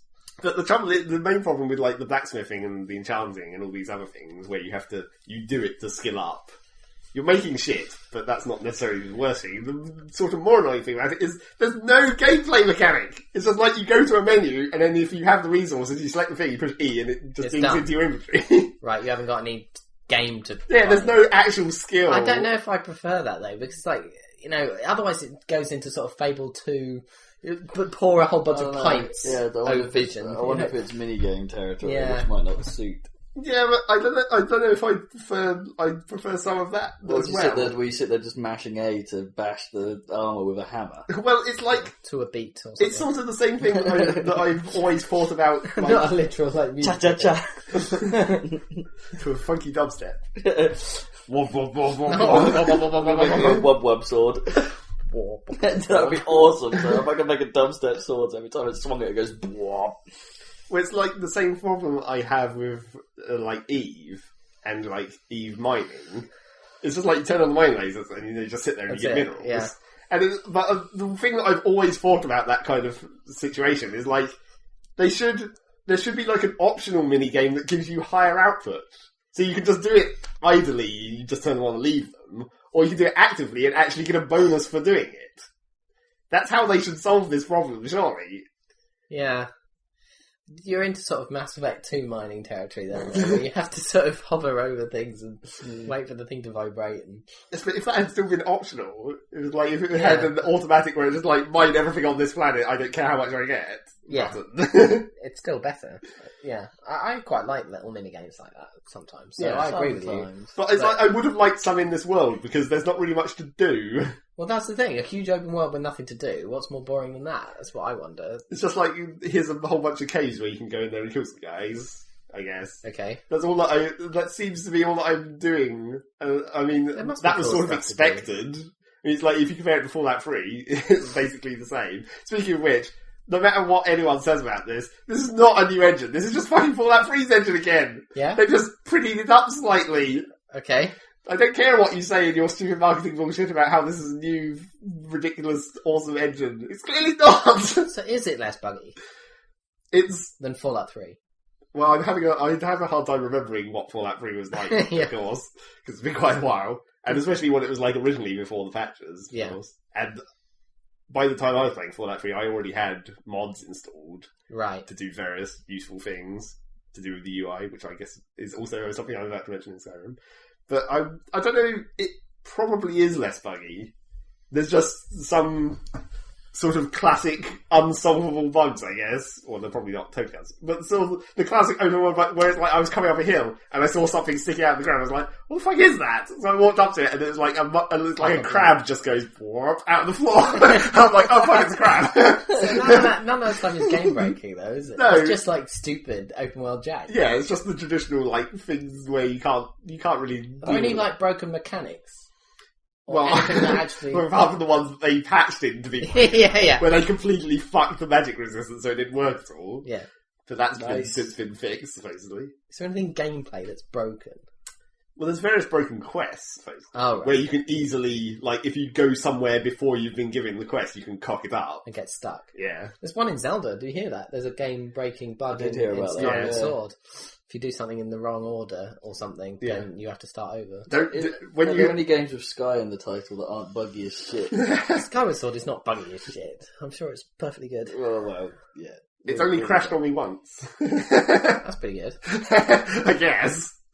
Shouldn't crash at all. No. It's not, well, then again, it's not Battlefield levels of crashiness. No. Well, don't think I've had Battlefield crash that. Well, no, actually, that's not true. Blue screens me occasionally. Yeah, blue screens you. I haven't had blue screens yet. I was wondering when last time I had something crash. Dirt 3 crashed when I pressed quit. That's a traditional. That's like Valve, where Half-Life 2 has stopped working every time you quit a game. Yeah. So, as crashes go, that's probably a good one. Yeah. But, so it's like all these things you can do in the world, and I've been working on the alchemy potions and stuff. Yeah. And that does seem to be maybe the most involved one, because it's like armor, it's just like push the button and get armor. Enchanting is like select enchantment, get enchantment. It's like there's no effort involved. But alchemy is like you find the ingredients in the world, and then you taste them to get the first whatever their first statistic out of 4. Okay. And then you combine random things together, and then if they have any matching statistics, you discover the other It ones. sounds right up your street, to be honest. Well, but the trouble is... It's like Space Camp in-game. Well, the trouble is that there's no logic to it. Ah. There's no actual system. It's just like every random plant and thing in the world that you can collect is just given a random selection of stats. Oh. So there's no like, oh, maybe if I combine blue things together, it'll make something. And there's no way you can like get a feel for what things might have. I mean, I guess there is sort of semi-obvious things where it's like, maybe mushrooms have to do with poison, and then maybe this thing called a snowberry has resistance to frost. Like, could they have like had a system where it's a bit like actual cooking, I guess, where you're like, it's like you taste it and it's like, this is kind of sour, and it's like then you go find something else and it's like, this is kind of sweet, and then you combine it and you get sweet and sour chicken. Yeah, it's like if it had, it's like, that's great logic. All this vinegar is kind of sour. This sugar is kind of sweet. I'm going to put these together. Oh wow! I've made chicken. I've made chicken. It's like they needed another level, because you have, if they'd had like that, like a flavour level, whereas to hint you that two things might be compatible, yeah, but without being on the literally what they do level, where it's like resist stamina or whatever. Yeah. Or restore stamina or whatever. Something more vague than that. Yeah, if they had a sort of middle level of giving you a hint, that would have been helpful. But instead what I did was, and maybe this is an indication of why you like crazy compulsive behaviour going on. But it's like, as soon as I started thinking, because what I was originally doing was I was just harvesting everything I could, and things that I got a lot of that were common, like easy to find, like flowers in the world or whatever. I was just combine those with everything to just eliminate all of those from that stat. So eventually I was like, but wouldn't it be better if I could only combine the minimum possible things to cover all the different stats? So then I made a spreadsheet. I was like, yep, it's like Eve all over again. I think your favourite kind of games are the ones where you have to actually make a spreadsheet with pencils. It goes back to the old days. Excel. Oh, right, yeah. You used to have to note everything down. Well, I did do pencil ones sometimes, because it's just more convenient without having to do multiple screens and alt-tabbing, especially because Skyrim alt-tabs really badly. Yeah, it doesn't like it very much. Yeah, I have to run it in Windows mode, and even then, because it takes control of the cursor, so you can't just mouse off it. Yeah, which is a pain in the ass and all that kind of stuff. But annoying. Yeah, I made a spreadsheet, and so eventually I was like, I got a selection of things that overlap nicely, so it eliminates the maximum number of things and the minimum number of resources. And I was discovering all kinds of shit. I was like, sweet, potions. Cool. So yeah, I'm like going hella potion-y. But the other trouble with potions is they're kind of a bit inconvenient, which is a problem with the UI that I'm going to get to. But poisons, you can put poisons on like your weapon, where it's like, this bow is going to make you slow for a while, or do some extra damage or whatever. But those seem to last like 3 shots, which really sucks. Because it's like, and you have to go into the menu. I guess we're talking about menus now. You have to go into the menu to apply the poison, where it's like, so you go into your inventory, you go down to poisons, you select the poison out of the list, you hit E, it says, do you want to apply the poison to the bow? You press yes, and it's like, okay, bow is poisoned. You take 3 shots. Now you have to go do all that again to re-poison your bow. It's like, so inconvenient. You can't hotkey that shit. Well, I'm not sure. You might be able to, because you can do this thing where in your inventory lists, you can favourite stuff. Right. And then that puts it in a little mini list that you can bring up with Q. Oh, cool. Where you can have easy access to some stuff.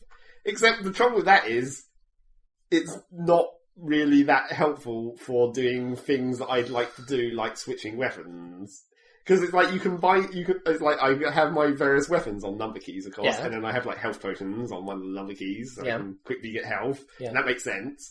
But the trouble is, the weapon changing system is really bad for like switching between one-handed and two-handed, and like magic and one-handed and shields and one-handed. Because it's not random, but it just seems really annoyingly.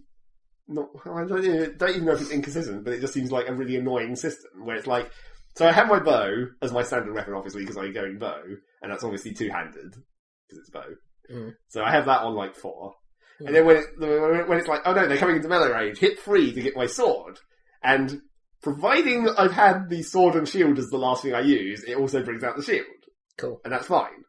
But then if I want to, say, heal myself with a healing spell, which I've got on 2, that gets rid of the shield and puts the healing spell in the other hand, as you would expect. So you do the healing. Yeah. But then if I want to switch back to the shield, I have to hit 1, which I've got my shield bound to, so it switches off the healing spell and back to the shield. Right. And then if I leave it on the healing spell at the end of the fight and switch back to bow, next time I go to sword, it has the healing spell instead of the shield in the offhand. Yeah. It's like it's remembering all these options that are just not as convenient as... Why can I not just have sword and shield bound as one thing? Bound as one thing, yeah.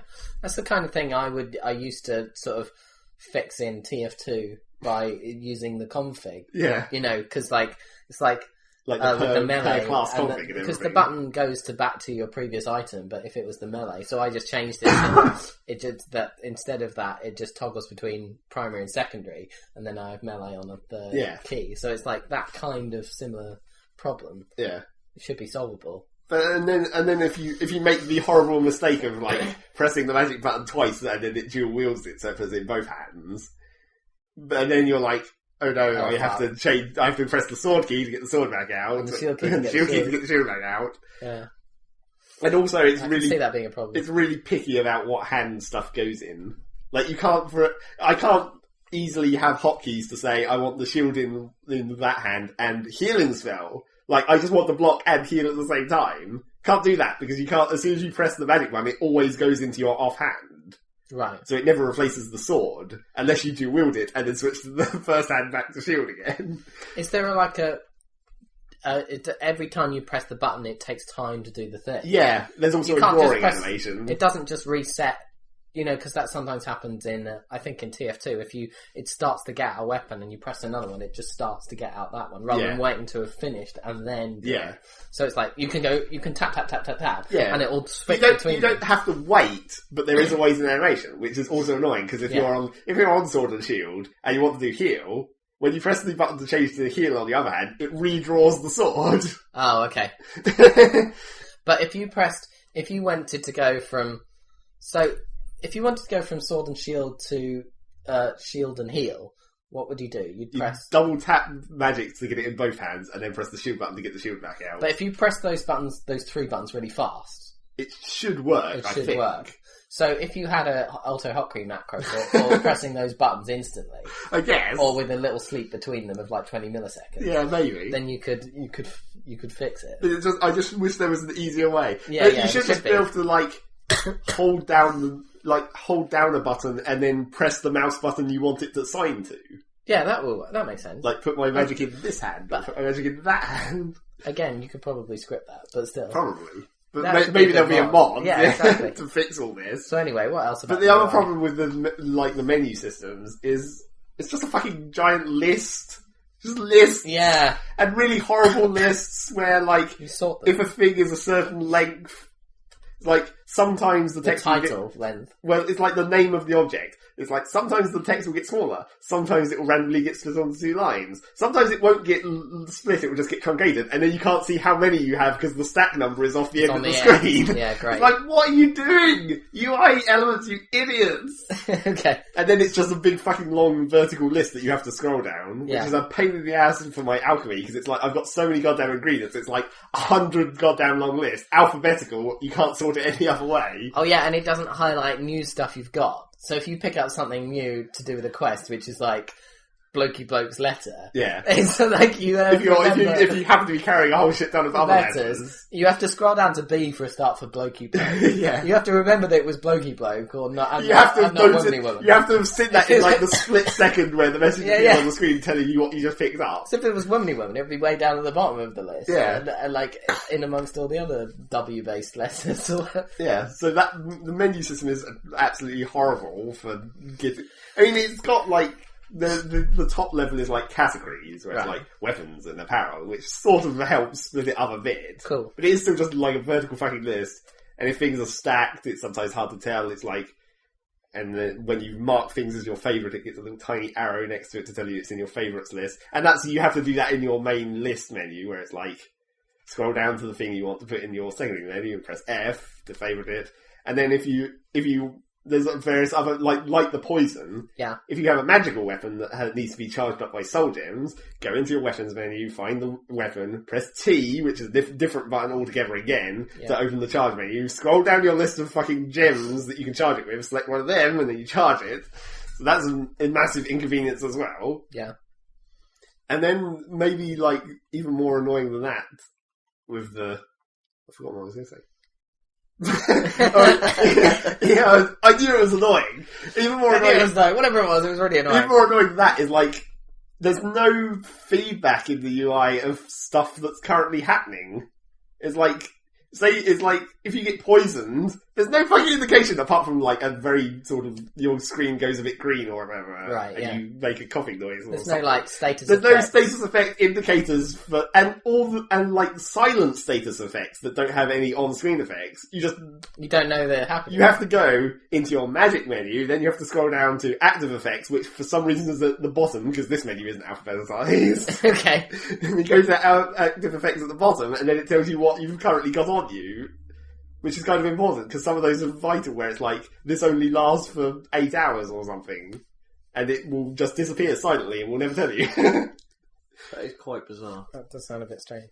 I gotta be honest, you're not selling me. No. So what's the experience of actually playing the game? What are you doing most of the time? It's like, Skeletons. going into a cave, crouching, sneaking around until I can see someone, and then sniping them with an arrow, and then looting all their shit. And then leaving the cave. And then leaving.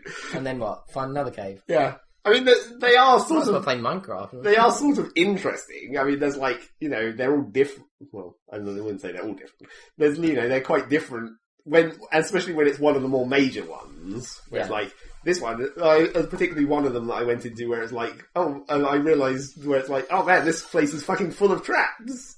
It's like an actual dungeon. Yeah, this is actually going to be slightly interesting. Apart from, of course, when you realise where the obvious trap mark, how the traps are activated. It's just like, oh look, there's a pressure plate there. I better not stand on that. Oh look, there's a suspicious hole in that wall over there. I better not walk in front of that. Or it's like, or it's like, once I realised there was tons of traps, it's like, every chest or door you walk up to, you have to very carefully look along the floor at the bottom of the chest or door to see if there's a little tripwire there which is going to trigger when you open the chest, and then you disarm it. It's like, it's all very obvious once you realise what you're looking for. That's the trouble. Okay.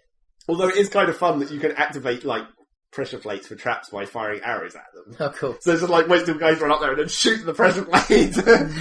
That's cool. That is kind of nice. That kind of emergent gameplay seems to be the key draw for me, I would say. Yeah. Skyrim. Just like random crap that you can make happen, like horses fighting dragons.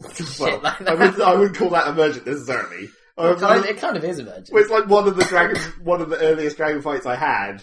The dragon was just flying around as it does, not landing like a bastard, and we were like, everyone was shooting arrows at it. Yeah. And then it just decided to fly off in the distance and like flamethrower a crab. Like, what are you doing, dragon? We were fighting, you come back over here. Oh, maybe it likes flambe crabs. It's just like just one random bit of wildlife somewhere around that it somehow decided to aggro onto for no apparent reason. Okay. But yeah. So here's this giant enemy crab. If only. They're all really small. There's giant spiders. I haven't seen any giant crabs yet. I'm really hoping there's going to be. I'm sure there will be. Also, my character has water breathing, which initially I thought, oh man, that's dumb. Yeah. Because water breathing is like the most pointless skill ever. But no. But then it turns out there's actually some stuff underwater, and I was like, holy fuck, this is all worthwhile. There's like a shipwreck down here. Although, of course, that sucks in a different way because you can't use any weaponry underwater, and there are fish that will attack you. So you have to like, oh quick, I have to go back to the beach now, and then stand in the shallows and wait for the fish to come up because you can't fucking see them when they're underwater, and then stab them. Sounds great. It's not great. It's really annoying. Can you not use magic underwater? I don't know, maybe you can. I haven't actually tried because obviously I'm not using magic. Yeah, that would make sense. That'd be nice. It'd be nice if there is a way to defend yourself underwater because the way I am at the moment is like I can't do shit. Buy a solid diving bell so you can just sort of stand in armour, be a big daddy. Yeah, I don't seem to be able to walk along the bottom, which kind of sucks. It's like I have water breathing. Why can I not literally walk along the bottom? Why do I always have to be swimming? You're not heavy enough. No, apparently. And also, when you surface, even though I have water breathing, when I surface, it still makes the gasping noise. It's like, And water breathing! but perhaps you have to change, there's something physiological that has to change your your gills breathing. shut and your lungs open. To look... It's kind of annoying. So yeah, if there was less of the UI problems, I'd probably be enjoying... It's like, because of all these UI issues with like selecting things out of the list and all that, it just kind of makes you not want to do all the cool stuff. It's like, I virtually never remember to put poisons on my arrows because it's so inconvenient to have to go all the way into that potions menu to pick which one I want. Yeah. It's like, and I don't like I keep forgetting to charge up my magical weapons because that's such an inconvenient menu to go through. There were just easier options. And then maybe the most annoying thing that I have to say about the menus is the fucking buttons you have to push to do things is completely goddamn retarded and really kind of dangerous. Well, not... Okay, occasionally dangerous, but sort of dangerous in a, like, it makes you do the wrong thing a lot.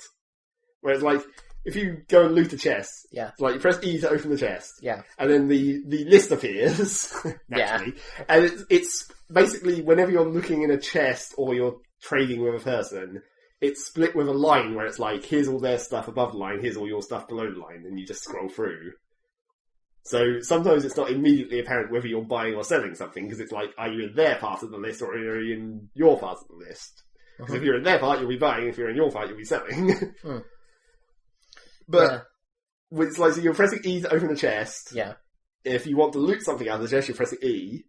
If you go to your inventory and you want to put something in the chest, you have to press R. Because if you push E on something in your inventory, you're equipping it.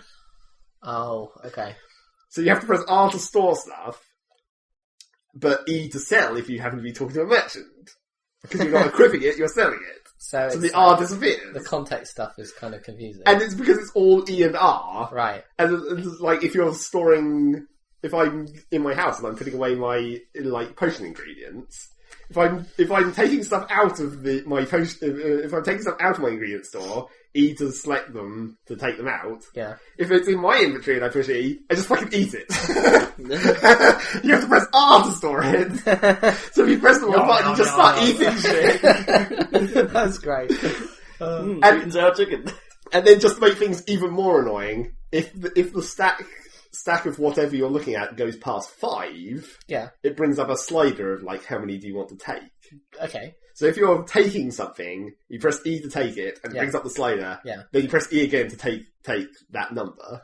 If you're storing something, you push R, brings up the slider. Then you have to press E to confirm that you're putting it in. Son of a bitch. Well, it sounds like it might make more sense on a controller. Yeah. Probably. Because there's probably... But the weird thing is that I can't help but think, didn't they think to put a mouse interface into this? Well, they did, but that's a problem in its own self. It's not good. You can click on stuff, but sometimes it doesn't click on the thing you're pointing at. That's fairly crucial. Where it's like, it's particularly bad in conversation trees, where it seems to happen most on like multi-line bits of text, where if it goes past the one line, it's really dumb because the options are in a list, which you can scroll with the keyboard or you can scroll with the mouse, and then there's like a little arrow that tells you which one you're currently on, the one that's next to the arrow. So you can scroll with the keyboard mouse wheel, or you can keyboard scroll through this list, and then if you press E, it normally selects the one that's next to the thing. But if you highlight it with the mouse, which highlights it, like makes it whiter, and you click on it, sometimes it doesn't always hit the one that you seem to have highlighted. It can pick up the double-lined one next to it or whatever. So sometimes when you're in conversation trees, it's best just to use the keyboard to ensure that you're definitely selecting the right one. But then you also, sometimes it seems like you can't have the mouse over that part of the screen, because then the mouse pointer is still selecting stuff that you're not got next to the arrow that's pointing to tell you what you're selecting. It's like, oh god. Classic bugs, really. Just like, all this UI shit, especially considering one of the main Fallout 3, like, UI fixes I had was the one that made it so that lists and text in the interface was just like fixed. So it's like, it's always going to be the same size. It's not going to truncate stuff unnecessarily. You're always going to be able to see the number, and all the text all the text box options are all going to be the same width or the same height. It's like, why have you still got exactly the same problem in this game as you've had in all your other fucking games? That's been fixed by your community in previous games. Yeah. So basically, as soon as the mod tools come out, I'm highly expecting that there's going to be one like that almost immediately. Could you just let me know when you think it's at a good point that I will play it? Wait till the Game of the Year edition, I guess. Yeah, okay. Because then you'll know. That's the point where they've patched it enough to say we're done. Okay. I guess. Do you think? Yeah. Don't know when that's going to be. Probably March or something. If it's Game of the Year. It will. They'll have No, a Game of the Year as we edition, discussed, won't it? Game of the Year edition doesn't mean it was Game of the Year. It will definitely be Game of the Year from the majority of publications, I would say. Yeah, probably. But at this point, do we believe that's just? Well, we don't. No. Well, I guess I need Maybe. to get through the story. Maybe the story's delayed or something. But I would bet on it. It will be Game of the Year. And also damn. all the stupid powers. I guess there is another button for activating powers, which is nice. Those aren't... You don't have, you have to switch to them through, like, number keys or something. Although you can. Well, no, actually, I guess you can't. You just choose what... But then that sounds like I will definitely be breaking out the auto hotkey on this one. It's like, that's annoying in its own right, because you can put, like, all your shouts and powers in your favourites list, but you can only have one of them active at a time. And that just goes on to Z. Right. To activate your active power. So if you want to do, like, the shout that knocks everything over, but then you also want to, like, activate your racial power or whatever, you have to go back into the queue menu, which does pause the game, but you have to go back into that menu, change your active power so it changes what's bound to Z, and then you can do your next thing. So if you have, like, multiple combat shouts, I'm not sure how that's going to work. Because I already have Fire Breath and the Force Push. It's like, I can't just go Fire Breath, Force Push. I have to go Fire Breath, menu, scroll, select Force Push, Force Push. I couldn't help but think that racial power sounded a little bit bizarre. A little bit racist. Yeah. I thought racism was a key theme in Skyrim. Well, yeah, you can choose your race, and then apparently, conversation parts change sometimes. It doesn't seem that much. And everyone hates everyone, right? Yeah, basically. Can I have Norse power? Yeah, because the Nords are the main race. Excellent. Although, I guess really everyone has Norse power because the Nords are the main race. Norse power! I'm a lizard, of course. Obviously. Cave salamander. Cave salamander. Yeah. Shit. But I was like... Could have been a panda. It was like... Obviously, that's why I have water breathing, obviously. Because that's one of the racial powers of the lizard people. And I also have... Well, I also picked it because your actual racial power is like super high health regen, which is just really handy. Where it's like, oh no, I'm slightly damaged. Yeah, that sounds... Just because of hella health. Just save it for boss fight. Well, the trouble is you can only use it once a day, of course. So you just have to be like, oh, this looks like the boss room. Turn on the health regen. And that's the other problem I've been having with the combat, where it just seems like most of the time it's really easy, where it's like, this bandit dies in one arrow. Yeah. But then when you come to them like a boss, instant death. Yeah. If you're not like super prepared and on top hammering the healing potions. Well, I'm not sure if you can hammer them. I'm not sure what the delay is between, because obviously there's no indication for that either. Right, yeah. For like how often you can drink a potion. But it's just like, you can just die instantly, so it's like, I have to be very aware. It's like, well, particularly because I'm obviously not heavy armor, I'm light armor, and I'm one-handed, I'm not two-handed, so I'm not like a super melee character. Yeah. So I have to be really careful where it's like, I think I have to see the boss coming, and be like, okay, I'm going to start off with oak flesh, which gives me extra armor for 60 seconds, put my Z power on my super regeneration at the start of the battle, so as soon as I start taking damage, I can turn that on. And then once I've done my oak flesh, I have to switch weapons again, because that's one of the magic spells. Okay. So it's like, I have to go through this whole process of being prepared for battle, which is kind of annoying. I'd rather just snipe everything. I wish the bow sneak attacks did more than 3 times damage. Because they do 2 times damage by default, and then you unlock a perk that makes them do 3 times damage. Yeah. Well, that's barely worth it. Yeah, that's not much, is it? What's the save system? It auto-saves actually quite a lot, and then you can just make a save. Oh, you can hard save. Yeah, it just seems like virtually anywhere you can do it. There doesn't seem to be any particular limiting factors like that. Apart from if you've saved recently. If you've saved, and then you try and go and save again, it won't let you. You can't save twice in a row. Really? Without any time passing. So if you want to make a copy at that point. Well, I don't know if there is, but I expect there's a way to copy a save. Or just, like, walk 5 steps forward and then save again. Yeah. I guess. Weird. Have you tried playing it with a controller? No. Since you have one, right? Yeah. You should be able to do that, right? I kind of don't want to. That's what I mean. Yeah. Also because I kind of need to look around because of alchemy being a pain in the ass. Whereas, like, if I'm walking along a road, I'm not really walking along a road. I'm walking 2 steps, looking to the right on the floor, picking a flower, looking straight again, walking a little more. Ooh, woolly blue curls. Yeah, Willy Bill curls. Yeah, as I was saying to Rob, at least on Oh no, the music stopped. Red fucking sage. like, as I was saying to Rob, at least in Skyrim, there's no animation involved with picking ingredients. You just press E and then they disappear into your inventory. But it is it's because That's the beauty. it's because you're having to like look away from the direction you're going and then look back and then look away and then look back. I wouldn't want to do that with a controller. You just want to scan with a mouse, right? Might as well. I just would. It's like, why is it not automatic or something? Why can you not just have it where, like, if you walk near a flower, it automatically harvests? Or make that a perk? Well, in magnetic Red, harvest. Yeah. Red Dead, if you went near it, it would appear on your minimap if you were near it. Yeah, that would also be kinda nice. cool. If there was, like, a mapping system to let you remember where you found these interesting resources. Is there a minimap? Skyrim. If you open the main map, you can, like, press L and have a local map. But it's not, like, on the screen. Not an on-screen minimap. I suppose that makes sense. Yeah, that From makes a sense. merchant. Yeah. Yeah. Also, but the compass thing where it tells you where icons for nearby things appear on it, which is nice, like undiscovered things. Yeah. And there's a different icon for discovered and undiscovered, so you can be like, oh, I haven't been to whatever that is lately. Let's go and explore it that way. But it's really bad for detecting enemies. I have such problems detecting whether people are enemies or not because everyone just looks the same. Yeah. It's like I'm crouched like 50 feet away with my bow, and I'm like, should I snipe that guy or is that actually a good guy? I don't fucking know. No way to know. I can't mouse over him and see his name or something. I guess that's realistic. Yeah, realistic and really fucking annoying. Yep. But although, to be honest, every time I've had that situation where I'm crouched somewhere and I've seen someone and it's been, should I shoot them? Almost, I think 100% of the time so far, it's always turned out to be a bandit. So maybe I should just start shooting everybody. Yeah, shoot first, ask questions later. That's what I say.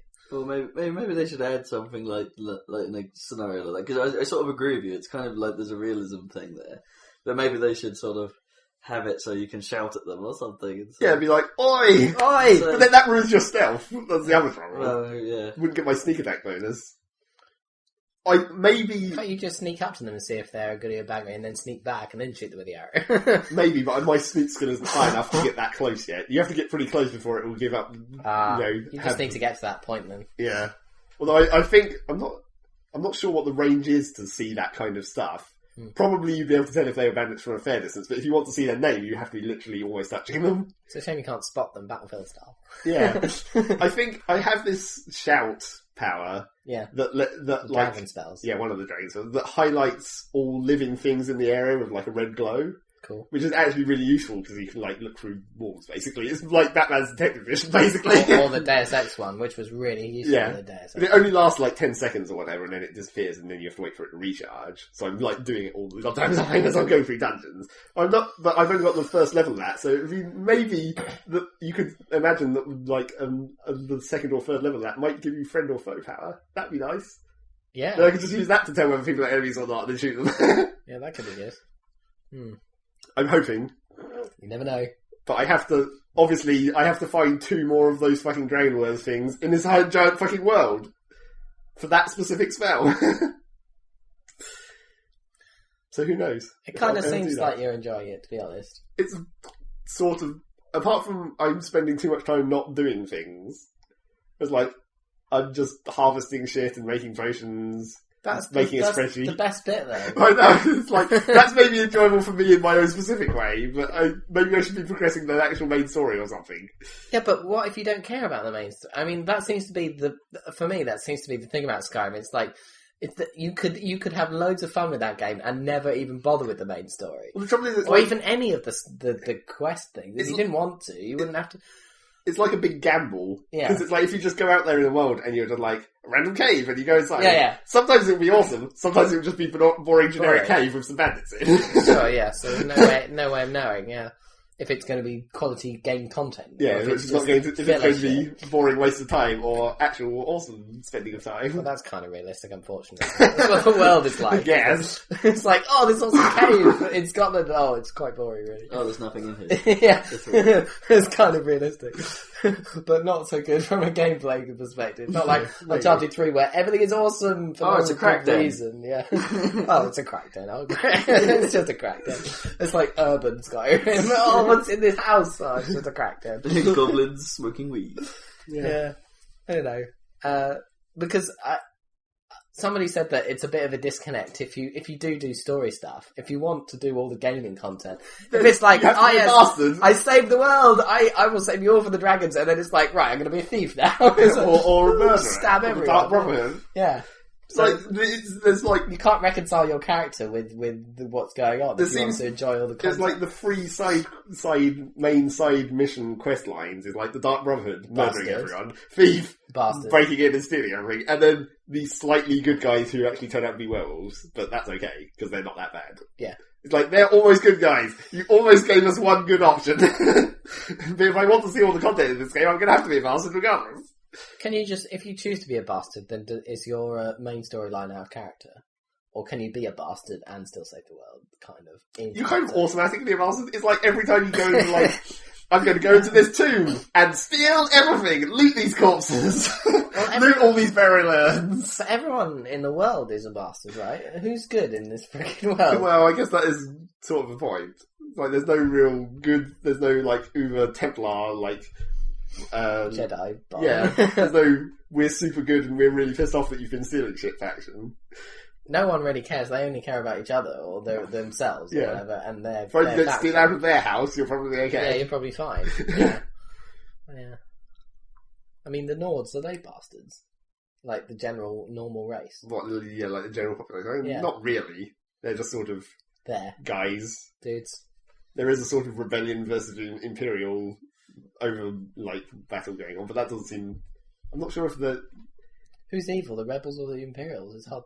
Yeah, they're sort of equally Is it like retarded. super grey? Yeah, it's like the rebels just want a new king, and the Imperials are like, no, we want our imperial control. And it's just like they're both sort of. They're not. There's, as far as I've got so far, there's been no compelling reason to care either way. Yeah, it's like there's a fight going on in the background, but everyone you go to any town, it's like you ask them about the war, and they're like, "Yeah, well, whatever. I guess it'll be done at some point." It's just some random low-scale civil war going on. Yeah, it's not like Star Wars, like evil empire and good alliance rebels. It's just more like, some guys are unhappy with the king, so they... It's like, and you can actually join one of the sides, and then you actually like go through all the different forts and fight over each of the individual places. Like proper moving. Yeah, so there is theoretically an actual like quest that you can do. But it's a war that happens at the pace that you do it. Right? Yeah, obviously. If you fuck off, the war stops. It's like completely stationary otherwise. Genius. We'll just continue. It's alright. We'll just stand here and grimacing at each other for like a few days. It's fine. Can you swap sides indefinitely? Keep fighting back and forth. I don't know if you have to commit. That'd be really funny. Hey Jim, how you doing, Dave? Yeah, not bad, Jim. I'm stabbing you today. Oh, okay. I used to be an adventurer like you, and then I got this arrow in the knee. And oh fucking god! Actually, I don't think that one has been my most annoying sound effect. My most annoying sound effect is sometimes when you walk near a guard, they just go, "What is it? Dragons?" like every time you're there, they automatically assume it's dragons. What's that smell? The one on Reddit today was, well, I used to be an adventurer like you, but then I got this job as a guard, which is paid way better. I get to be with my family, and it's much less dangerous. So it's like basically. Well, it's more, not necessarily paid better, but, more consistent. Yeah. You don't have to go looting random tombs all the time. Fuck, I hate skeletons. Skeletons are really easy to kill. They fall apart, you just shoot them once and they go... What about massive fuck-off bears and walruses? Bears are probably the hardest thing that I've fought so far, apart from legitimate bosses. They have a shit ton of health. Although if you just... Also the dragons. Although... Actually, yeah, probably. They're pretty hardcore in Red Dead, weren't they, the bears? They're like the nasty... Although bears most animals like bears and stuff are incredibly easy to stun by shield bashing them. Oh, right. You just shield bash, hit, shield bash, hit, and then they never attack you. Oh, cool. That's a top tip. Pro tip. Also, one more thing. I don't understand the stamina system for combat. Because you have, like, health, obviously. You have magic, obviously. And you have stamina, which is, like, to do... Every time you shield bash, you use a bit of stamina. Every time you do a power attack, you use a bit of stamina. But the trouble is, every time you block, uses a bit of stamina, or if you're at no stamina and you block, you kind of lose your guard for a second before you bring it back. But stamina takes fucking forever to regenerate. So you can't really just stand there and block and regenerate stamina, because people are hitting you and that's using your stamina. So I don't understand how you're ever meant to not just lead with as many power attacks as you can until your stamina bar is empty, and then just hope that you don't die, or use stamina potions constantly. Or can you sort which of I'd have to have on another fucking button. Can you run away? You can, but you like backpedal for ages. You can sort of, do the classic, I'm going to circle strafe you backwards, just so you're all following me around the room. Provided there's no ranged people, obviously. But that stamina system just seems really... It's like, I'd like to do power attacks, because they're awesome, and you can, do awesome kill animations when people have no health, but I never have any stamina by that point of the battle, so I can't. Well, is that, again, because they're going for realism, because, people get tired. Maybe, but it doesn't seem to last more than, a couple of hits. It's like, I do a power attack at the start now, and then I block 3 or 4 attacks, and then my stamina's all gone. And I have been leveling it up, so it's not like I'm at, base magic, like I am with magic. Base magic? I don't know. Pain in the ass. Weird. Oh. Don't understand it. But then again, combat is not really interesting anyway, so it's just flail this sword in your general vicinity. It is pretty much what you were worried about, then. Yeah, pretty much. That's why I was getting bows, because, projectile motion is slightly interesting. Compensating for drum off, sniping people from super long range, and being like, bitch, you didn't even see me. Right in the face. Do you think I should play this game? Would I like it? Maybe. Do you think you would have liked Oblivion or Fallout? Well, yeah, I guess that's the question. I tried Fallout, and I didn't like the presentation. I didn't like anything that was going on in that vault to start off with, and then when I got out of it, story. Yeah, and the conversation, it felt like the writing was bad, and the conversation system was compared to Mass Effect, was just... Well, yeah. I mean, compared to Mass Effect... zooms in on this shit face. And, on the plus side... And then there were these giant fucking bugs running around the vault, and it was like, this is just bad. What am I doing? And then I got out, and I went to Megaton or whatever, and then I just almost immediately gave up. Well, I think Fallout 3 gets better once you do actually start getting good guns and more skilled with guns. Yeah. Even though it's still a stupid system where it relies on dice rolls or whatever instead of actual aim. Yeah. But it's especially if you're doing the melee combat in Fallout 3 right at the start where you're hitting those giant bugs with a baseball bat. That's completely redundant. It's the game started badly, but the start of the game lasted about 3 hours or something. It does last forever. I guess we can safely say that in Skyrim it doesn't. It's just after you get out of that initial situation where it gives you all those options, it's just go, and then you just go out in the world. Because with Fallout, it's I'm crawling around, I'm a baby or some shit. Now my that was an interesting sort of sequence to sort of... That was because that was the character creation system where it choose your base stats because you're a baby, so now you get to choose your base stats. I know, but I don't know. It's okay, but I just didn't get that into it. But I'm sure I would. I don't know. Skyrim appeals to me more. For Skyrim, at least you wouldn't have to suffer so long through the intro part. Yeah. Although, to be honest, the bit where you're sitting on the cart when you're a prisoner at the start, that does go on for quite a while, and you can't skip it if you've already done it. Okay, yeah. So that kind of sucks. Every time you make a new character... So I have a save just before character creation now, just in case I want to make a new character. Oh, cool. I might have to do that. Remember to make a save at that point. Yeah. Kind of convenient. Okay. Well, so I guess that's Skyrim. Okay. And then after this, I might show you a little bit of it. Okay. Because as usual, I brought it here on the hard disk. Like I say, let me know when they fix it. Yeah. Well, they'll probably find out from the internet. Yeah, exactly. But yeah, I think we'll probably talk about it more at some point. Yeah. Game of the Year related. Yeah, possibly.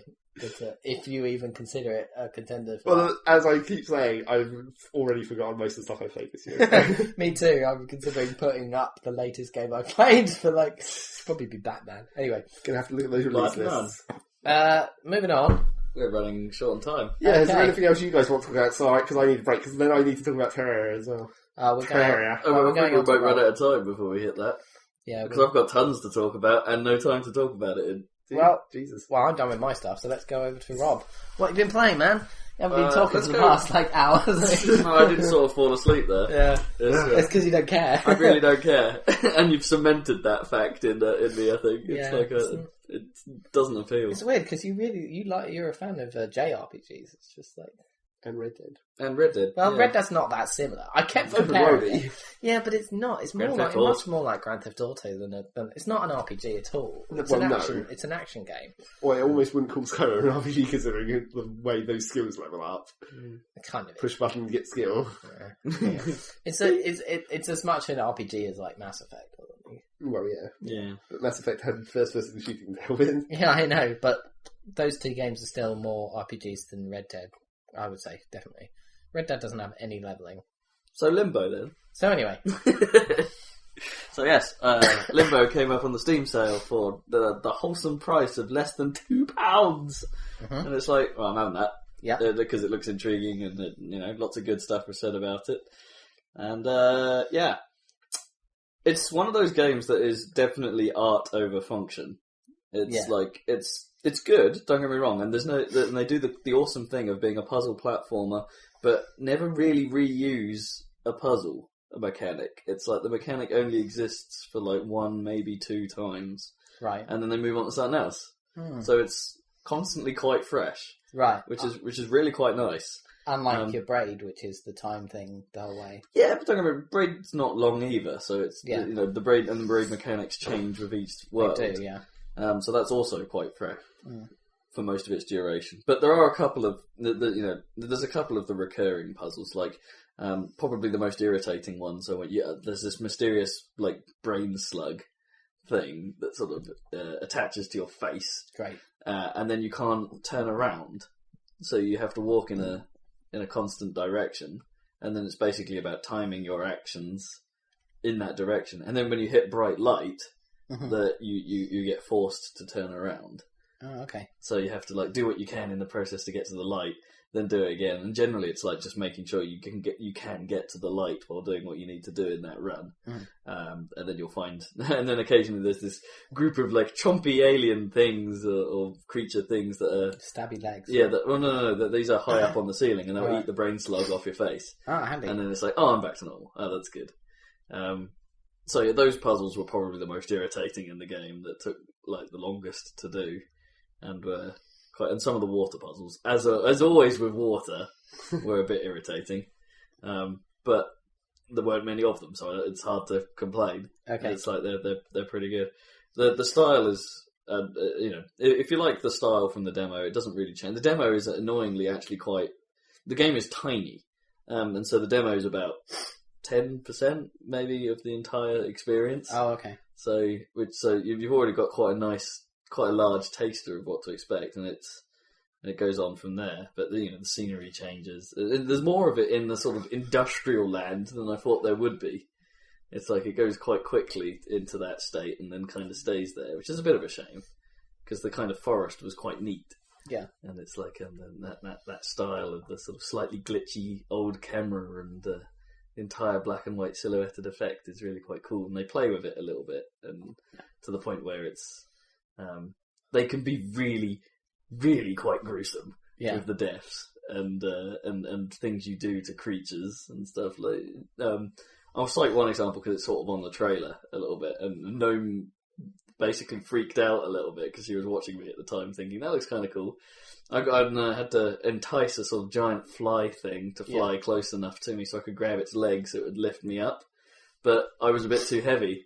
Oh no. And so I tear its leg off. And then it sort of lies on the floor twitching. And it's like, even though it's just a silhouette, it's like, that's quite nasty. Yeah. It's just like somehow. And it's like, it's weird. If it was like rendered in like full glory on like probably be less Earth disturbing. Defense Force or something. Yeah. Like, I'm not sure I'd be that fussed. Yeah. There's something quite odd. That you do a similar thing to that giant spider in the end, and it's like, oh, that's quite horrible. It's strange. That affects me more than it does. The story has no real premise. It goes nowhere basically, but it has one sort of like clever trick halfway through a level where you think you've got to the right place, but you haven't. That's like fooled you. Haha. But yeah, it's good. It's definitely worth a play. I don't think I'll play it again. Yeah. Because it's, Well, it's only £2. Yeah, and I finished it in 2.5 hours. Yeah. So it is definitely not a big game. But it's worth your attention. It deserves the praise it got. Good to know. See if it gets down to 50p in the Christmas sale. Yeah, let's see what happens. On a similar thing, I picked up Outland a while ago on a deal of the week. Icara Metroidvania. Icara Metroidvania. So it's a Metroidvania style game, But with black and white stuff. but with a Icara style, soul shifting. Flipping Yeah, colours. so you can be blue and absorb blue energy, Ah. but hurt by red, or you could be red You and can flip. absorb red energy and get hurt by blue, which is surprisingly clever in a platformer. 2D is this? It's entirely 2D, Like real Castlevania or Metroid? yeah, style? and massively stylized. So everything is done pretty much in silhouette and bold color. Okay. So like stark blue, stark red. The platforms are all black. Your character is black. So it's gone for the highly stylized look. With the backgrounds are probably where most of the sort of beauty Detail, is, yeah. if you know what I mean, because it's like they're quite a lot of high quality sort of. They're silhouettes again, but they're sharp and nice colours. And occasionally you'll get like the odd effect of like the classic autumn leaves blowing across the screen kind of effect. It's really beautiful sort of like design to it, which is quite cool. But it's backed up by actually solid gameplay, which is quite. But it is tricky. It's like this is not one for the faint of heart. It's quite, even though I'm only like 20% of the way through it, it's quite tough. Quite early on, as soon as you start getting the shifting mechanics, they sort of don't hold back and sort of say, "Well, now you're gonna have to be shifting like a motherfucker," then the entire time to try and avoid being shot. And the bullets can follow interestingly curvy patterns and change speed as they fly, and you have to try and figure out where's actually your moment that you can get through this unscathed, and what is the pattern through the levels. And it's pretty good. I have to say, I'm enjoying it quite a lot. It's difficult to describe because that's pretty much all there is to it. Yeah. And it's like, where do I go from there? It's like it's good, and it's a bit annoying because it does that thing like. That you don't have to backtrack in it that much, but they have put collectibles in the levels. Yeah, you get something there's out. extra money there's big money vases, and there's these marks of the gods that are about, which have no gameplay purpose. They're just, apart from money is money. You can buy stuff with it. You can buy like character upgrades, so your health and your smite meter. But you don't have to find these things, which is a bit annoying because it's in Metroid there was an immediate like benefit to finding things because they were like, oh, an extra bomb slot or something, or make your missile capacity bigger, or gives you more energy and stuff like that. So they were there was reasons to hunt these things out, whereas here they're literally just achievement fodder, which is a bit of a shame. They probably should have done something a bit more with it. And the major upgrades are all listed on your map anyway, so you know where they are. So that'll be the only flaw, I think. It's almost worth just playing through the game, I think, and then doing all the backtracking later when you have all the abilities, so you can get through all of them.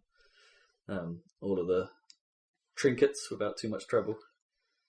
And then, Sounds good. But yes, good. Pick it up if you can. It's another. Ubisoft seem to be on a bit of a roll at the moment. If you Yeah, ask they're me. doing quite well. Well, they seem to be on a bit of a roll, but they're also releasing a giant pile of crap at the same time.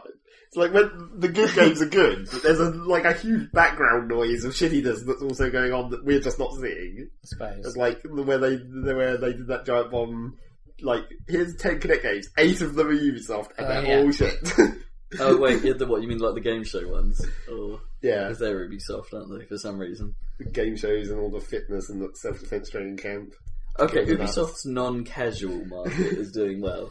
Yeah, Revelations doesn't look amazing though. It looks quite good, but it's getting a bit tired on that franchise. I think a little. Yeah, Assassin's Creed. we'll get Matt in at some point to tell Has us he been about playing that. Yeah, I'm not sure he's got his Xbox fixed yet because it red ringed.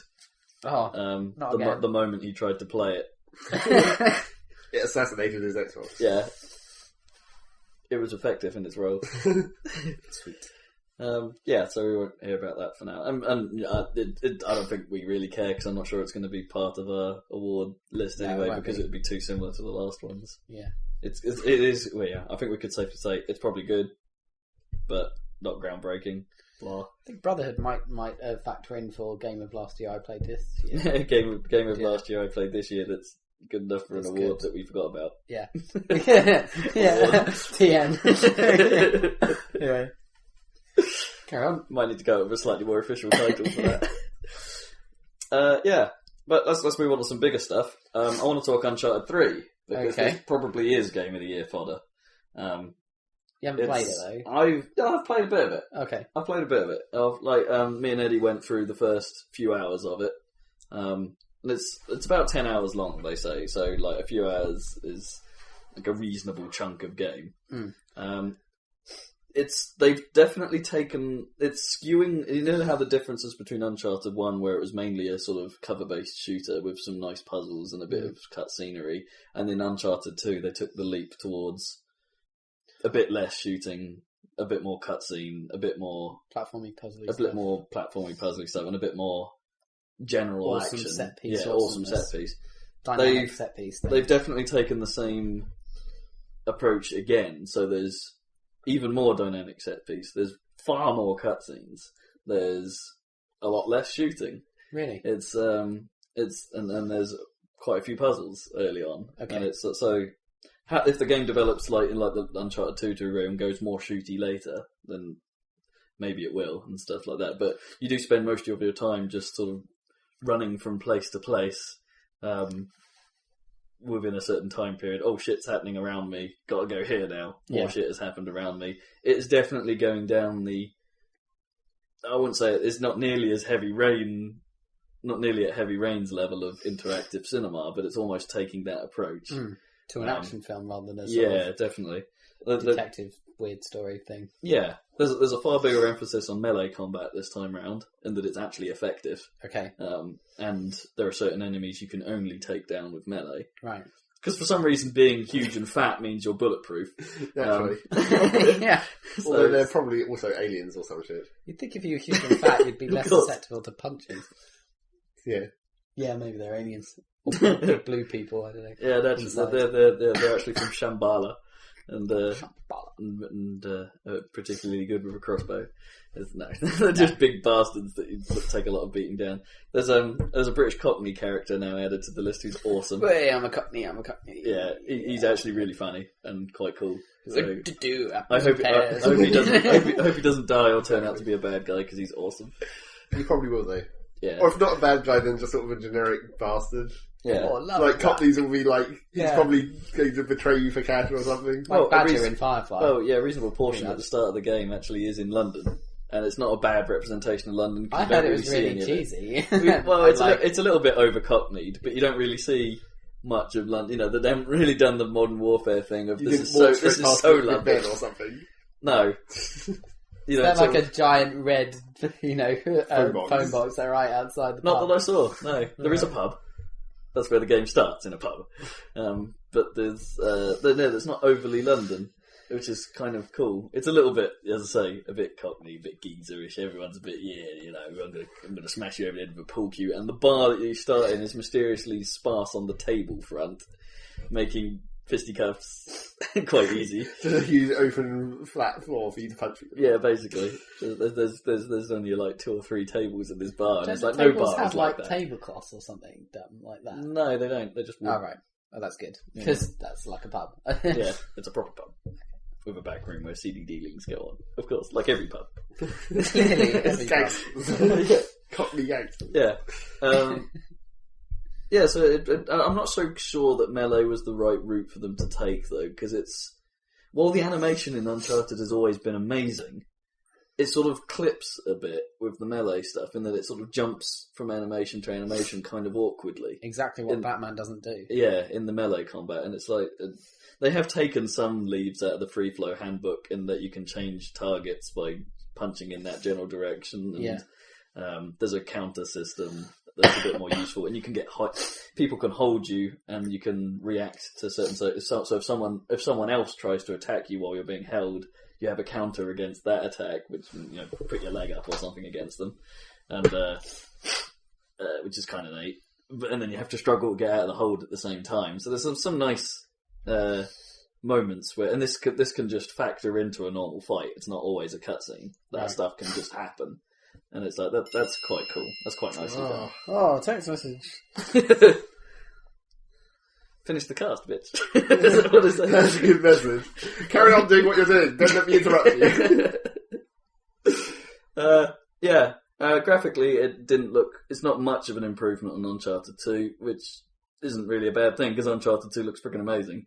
So it's quite nice. There's some. I haven't seen them firsthand, but there's a nice story about how the devs sort of had the choice of how to do the sort of the at sea sections, which have been trailered heavily. And it's like thinking, well, we could just do like a static animation for the sea, and it's like, fuck no, we're going to model that shit and do it with like physics and stuff. So it's like the sea physics are sort of somewhat not just static animations and things, But as the and you can tell it looks lovely. but as was suggested on the podcast, that entire ship section might actually be pointless story-wise. Like you could cut It's like, that whole bit we just out. wanted this in there just for technology. Take Possibly, that massive tech demo shoved in the middle of the game. Yeah, possibly. But it isn't a crazy step up. And there are some elements of the UI that are a bit nicer. Like how you throw grenades is a little bit more streamlined, and some of the elements you see on screen aren't quite so in the face and things like that. And it's not quite so obvious, but I don't know. Yeah, it's Uncharted. What can I say? But with less gunplay and more stuff happening. So it depends which way you want to take that. I'm undecided on how I feel about Would it. you Really. buy it? Are you gonna buy Probably. I'm going to get it at some point. it? Okay. Yeah. Because I love the last two. Well, I really like to. Yeah. I shall have to somehow Oh. find a way to play through that without buying a whole PS3 for it, I think. And it has to be said, this isn't really a spoiler because it happens early on in the game. Young Nate is really fucking irritating. What a surprise. Don't ever put children in games. And not as a playable character either. Oh, It's just no. like, shut the fuck up. You know how he does that, like incidental talking thing? Yeah. Young Nate hasn't really got that down yet. No. It's kind of like every 2 seconds. Like you're supposed to be. It sets the scene for how you meet Sullivan. Yeah. How Nate meets Sullivan in the early day, and how this ties into the evil British lady. Oh yes. And yeah, you tail Sullivan after you think he's done something suspicious or something, or he seems to be investigating the same thing you are because you're investigating shit at an early age for some reason, and you see Taylor, but every moment he's like, what's he doing? Where's he going now? He's acting kind of funny. Where's he going? Great. What is he doing now? Shut up! That does sound annoying. We're carrying on the process of following you. Or he eats an apple and gets told like not to be there or something. Don't steal from me. And it's like, it was rotten anyway. And it's like, no, I don't know. It's all super cheesy and super crap. And it's like, this is it's a bit. Is that just one section then? Yeah, but it's sort of, it's a weird early low for something that has been consistently awesome. Yeah. It's like, there was no, just don't make him irritating. He's irritating. Yeah. Whereas actual Nate is awesome. Damn you. But isn't he deceiving people or something? Well, Isn't we it don't. Drake's I deception? don't know. we don't really know at this point. It's not You know, talking even- about him though, is it? It's going to be talking about like Francis Drake or Do something. you think though? I don't It's because know. that's what their theme is. I isn't know, it? but that was like mainly in the first game, I think. Yeah, The Drake's fortune. Yeah. But yeah, it could be. It could be. Well, basically, no, I don't want to really say much more than that. You'll find out for yourselves when you play it. But it's there's a hint early on that it may be Nathan. Yeah, you're right. That Nathan has some stuff. Well, they're not really hinted at. Is like how he acquires the ring. Right. It's not just passed down to him; he nicks it. Naturally. So it does pull into question whether or not he's actually ancestrally related to Drake. But we don't know. Maybe I don't it's know. not That his might real not- name. It might not even be a relevant plot point. Yeah, who might turn out to be entirely pointless. Yeah. So we don't know. But crazy action sequence wise, still There's lots top of them. its game. Yeah, buildings burn and fall down around you. There's that, and that sequence lasts frickin' ages. And it's it's kind of after a really extended puzzle sequence, you get a really extended escape the puzzle. The mansion of flames. Yeah, while it's burning, which actually looks a lot better. I sort of was a bit not sure I liked the look of it in the trailers, but when you see it in action, it's actually quite a lot nicer. Cool. Yeah, doesn't look bad at all. You should check it out in 3D. In 3D, except I can't because I don't have an actual 3D TV. Oh yeah, of course. But yeah, apparently that's quite good as well, from what I've heard. Okay. 3D. Oh, what else we got? Topspin 4 versus Virtua Tennis 4. Why have you been playing tennis? Because, well, Eddie brought over Topspin 4 saying, you should play this, it's actually really good. And I was like, oh, well, I've got Virtua Tennis 4 that we haven't played. We could have a tennis off. And then you got to have Mario Tennis, and we're like, this is way better than all of these. Mario Tennis 64, the best freaking multiplayer game in one room ever. I gotta be honest, I still kind of prefer Mario Tennis to either of them. Simply because of its simplicity, I think, and actual sort of, it's just fun. But it has to be said, Topspin 4 is one of those, it's weird because it's a sports game that is actually a skill to play. Because it's all on you, your positioning is essential. What you're about to do before the person's even hit the ball is quite important, which leads to a sort of luck element. But when the way that the shot system is kind of Mario Tennis, kind of not. You have to get in the right position. You have to hold the button to power up your shot. But there's a release moment as well. So if you don't release it at the right time, shit can happen. Right. If you release too soon, your accuracy decreases, sometimes dramatically, causing you to fault the shot. If you release too late, then you lose power, making the shot easily returnable by your opponent. Yeah. And it's and that timing is incredibly precise. Right. Really precise. It's tough to get it right. But but I kind of like that because it means you have to get better at the game. I put it in normal mode, and it took me like 3 or 4 attempts to beat Rafa Nadal with Federer. So the game is hard. Yeah. But it is hard for the right reasons. It's a skill to play. It's the Street Fighter 4 of tennis, in a way. It's not complex to know what you have to do. Okay. But it's tricky to pull off, which is frustrating at first because you're not sure what you're doing wrong. But there's definite scope for getting better, and it feels good when you win a game. You feel like you've earned it, especially when you realise you couldn't do it a few minutes ago. You just got hoshed without winning a single point. Right, yeah. For like 3 games in a row, and you didn't get a single point, and then you do it again and you win it and it's like that's satisfying. Yeah. You know you've got better, not that you've just got lucky. Yeah, and that's great. That feeling is fun. Saying that though, presentation is a bit shit. Yeah. The actual game in motion looks fine, but the close-up shots on characters look awful. They're really bad. Okay. The menu presentation is really Spartan and a bit boring. It's no EA in terms of that level of presentation, but it's but yeah, I don't know much else other than that because I didn't have much time to play it. But the actual tennis mechanics are really good. Virtua Tennis, I might put it up for shittest game of the year. Did it come out this year? It did come out this year. Yeah. It is awful. Right. I really stuck with it for ages, but I could not find a redeeming quality. Why did you have that? It came free with my Kinect. All right.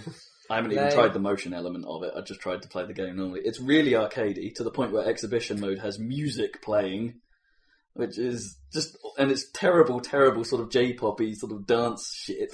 It's nothing compared to Mario Tennis's music. Well, no, but I might even put it up for worst music as well because it's that bad.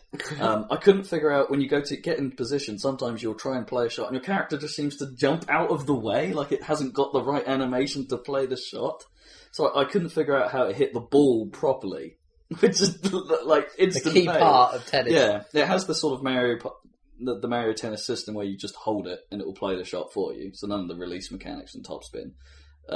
But you can sort of do it sometimes while on the move. It doesn't like stop you like it does in Mario Kart. And sometimes you can't. Sometimes you'll stand there powering up. I couldn't figure out how I was supposed to play it correctly. Probably, maybe you can because the reviews seem quite good for it, but I don't understand where any of that has come from. I found it impossible to control. I found it impossible to win. There's no depth to the play. You're like playing a short shot is practically impossible. It's like you just hit. It's just pong. Pong, pong. Yeah, it's tennis pong. They get super shots as well, which sort of like give you a dramatic camera angle for one shot, and it's weird. The game's colour is purple. Which isn't necessarily a bad thing, but it is a bad thing in the fact that the entire presentation is incredibly feminine.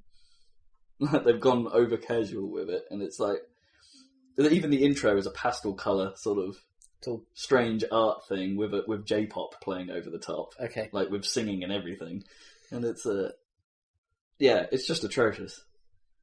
There you go, tennis there you go. showdown. I think I might be done. Yeah, just in time. You've got 1 minute to talk about Terraria. Well, I'll mention it for next time, I guess. But before the Skyrim patch before that first Skyrim patch came out a week and a half ago, Terraria came out, 1.1. Yeah. I played that quite a lot.